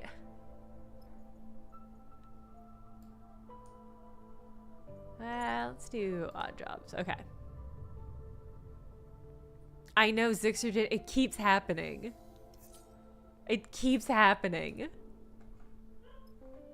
Alright, let's make... I think we need 2 engine components for the radio station. So, let's see what we can get. Neutral outcome, so we got 1 error and 1 component. Oh, that was a scrap component. Wow, so does it have to be a perfect... Wow, so to get... Ah, that sucks. That's so annoying. To get an engine component, it has to be perfect. I mean, it's a safe bargain, so... I should have used the 6. I have regrets. I mean, it shouldn't be hard to get that. Oh, but do I want to risk wasting 1 positive tick? Problem is it has to be positive, because if it's neutral, we'll get an error. Well, fuck it. Nice. Okay, so we got one engine component. All right. And this is going to tick up next round. But there's really nothing I want to fuss with right now. I am pro-wide. I would love to get a juicy hunk on this ship. And I don't know why they're so resistant. I don't know why they're so resistant. There's just so many non-broad hunks as well. That's the real problem.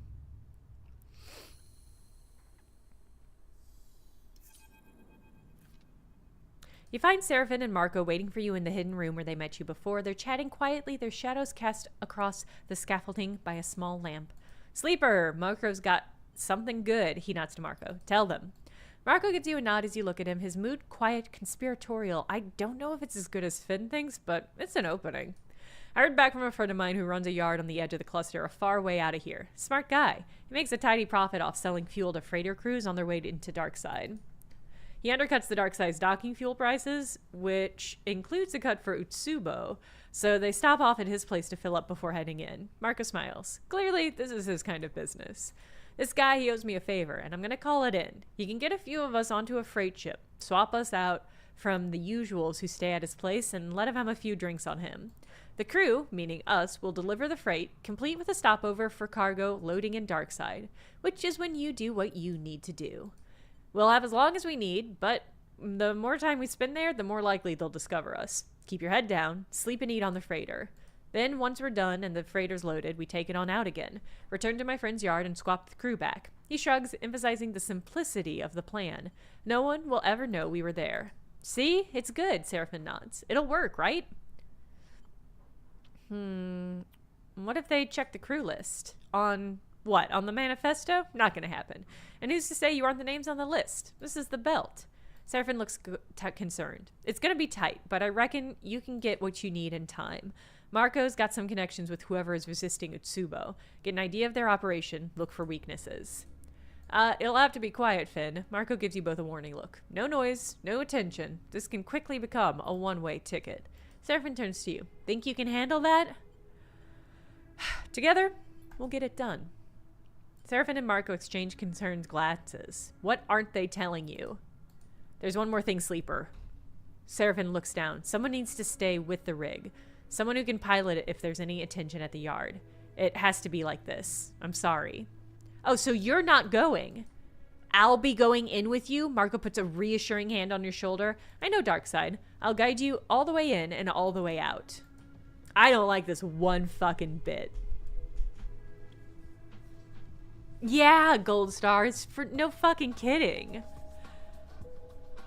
There'll be room for one more on the crew. I'll leave who that is up to you. But let me give you some advice. He leans in closer. You better be sure you really trust anybody you take on this one.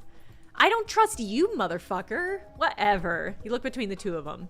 Just you and Marco might be the safer option. The fewer people, the less likely it is to give yourselves away. But then, if Marco doesn't keep up his end of the bargain, you'll want all the backup you can get. The other problem is that we have to go right away. You see the tension rising on Marco's face. The freighter's arriving this cycle. Seraphin turns to you. I'm sorry I can't come, Sleeper, but we need to do this now. Trollobyte, I desperately wish there was a broad man to stand in front or behind me. Doesn't seem like I have a choice. Seraphin shakes his head. I don't think you do. I'll be ready whenever you need. Just give me the word and we'll head out on my friend's yard. We'll keep this tight and nothing needs to go wrong. His words echo in your mind as you leave the hidden room, a creeping doubt settling into itself into the pit of your stomach. This is it. Time to go back to Darkside. Damn.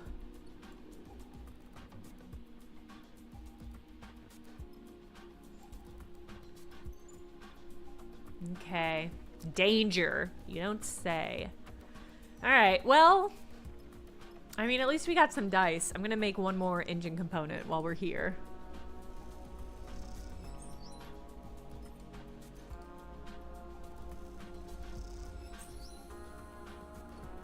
Man, okay.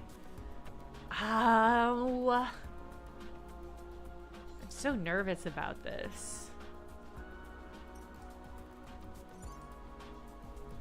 Okay. God, why doesn't anybody in this game have endure skills? Okay. My instinct is another specialist would be good. God, we're still not gonna have any endure. That's so tragic. I know, NH London. The art has been communicating that well, but that just makes it all the more devastating that I have not not acquired a single endure hunk. Okay. I mean, I've got pluses in everything except endure. I've got a +1 in everything.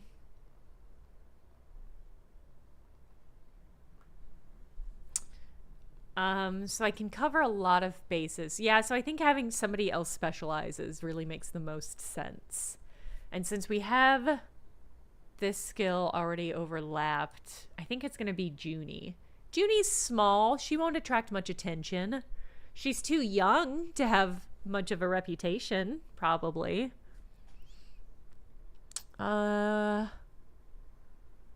Yeah. Yeah, Gold Stars. Femi was so broad. He had to have had endure. I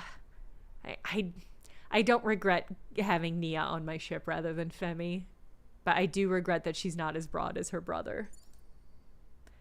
All right.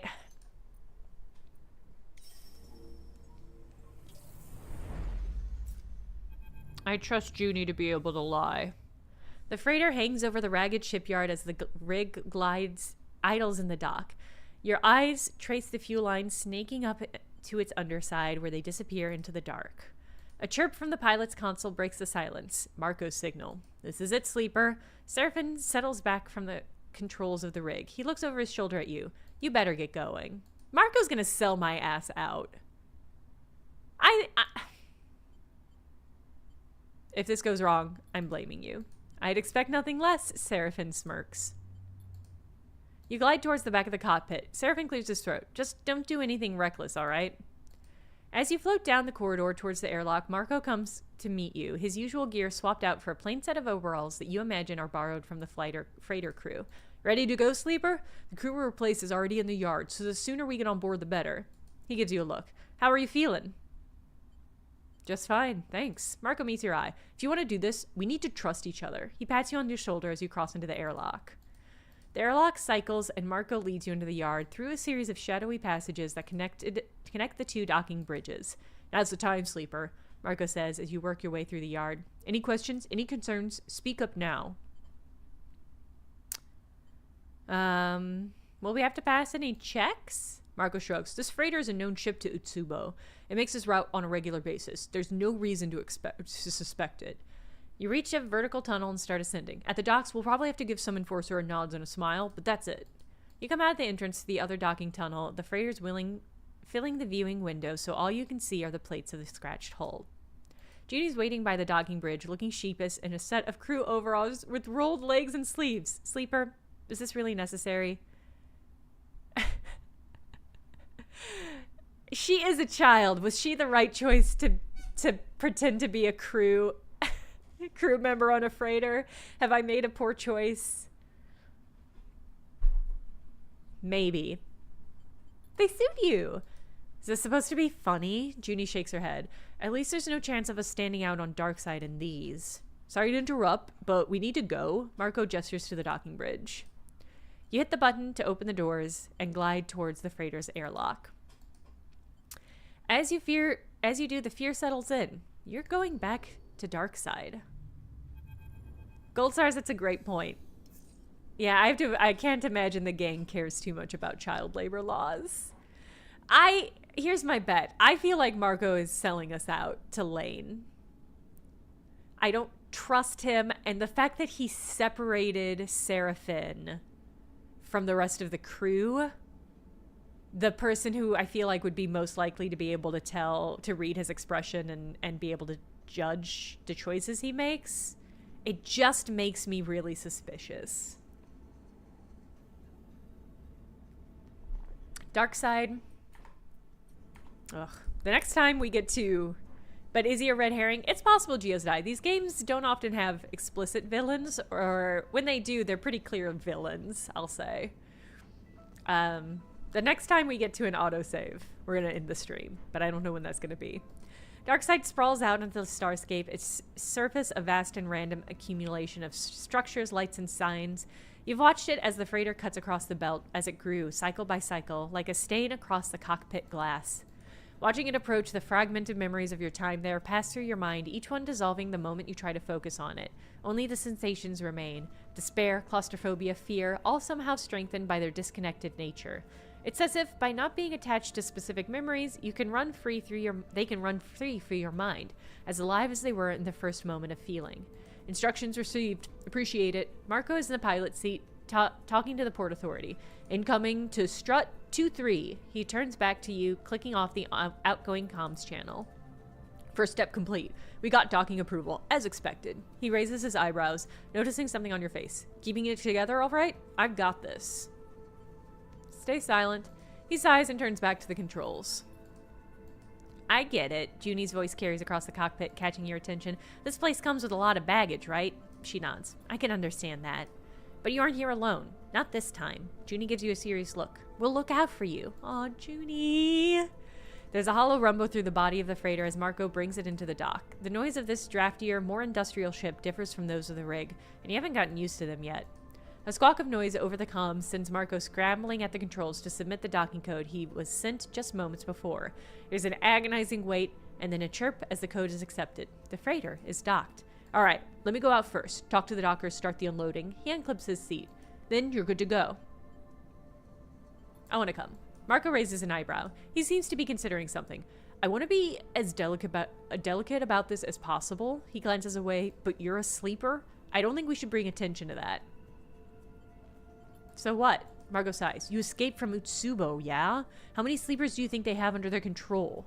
He snorts a laugh, not waiting for an answer. Let's not tempt fate. He totally has a point, but this is why I think he clocked that I was the sleeper that Lane is looking for and is going to sell me out. Let me get my job and talk to the dockers. Hold fast. He lights out of the cockpit without waiting for a response. You hold your nerves, looking at the flickering lights and distant traffic. The airlock clunks open and close again. Time drags on. You turn your attention to the job ahead. Seeing it stretch out in front of you, Darkside seems impossibly vast, too vast to find a specific person. But just to find a type of person, somebody unhappy with Utsubo's gains, ready to risk their life to change this place and push to a point of desperation or anger, that might be a lot more doable. But first you must understand Utsubo. See how they run this place, where they meet, what they talk about. Find where Utsubo is weakest. Find where they can be broken. And think about the pressure that might be applied, not just by you, but by all of Darkside. You hear her tapping in the corner and see Junie on her deck out, with her deck out on her lap, fingers dancing over the keys. She looks hard at work, focused. What are you working on? Me? Oh, Junie reflexively shuts off the screen, as if it was showing something illicit. Nothing, just a project of mine. Sorry. Oh, Junie, I didn't mean to interrupt you. She pauses, sighs, and turns the deck back on, rotating its clip screen to face you. She hits a large key, and a four-legged shape appears. Drawn in simple lines, its tail twitching as it sits. She made a gif of the cat! It helps me relax. She glances at the screen, coding its behaviors. You watch as the cat lifts a paw and bats at a handful of pixels. A fly? Junie switches the deck off again. I'll stay focused on the job. It won't happen again. She looks down, clearly embarrassed. It's cute. She laughs a little. Yeah, I guess it is.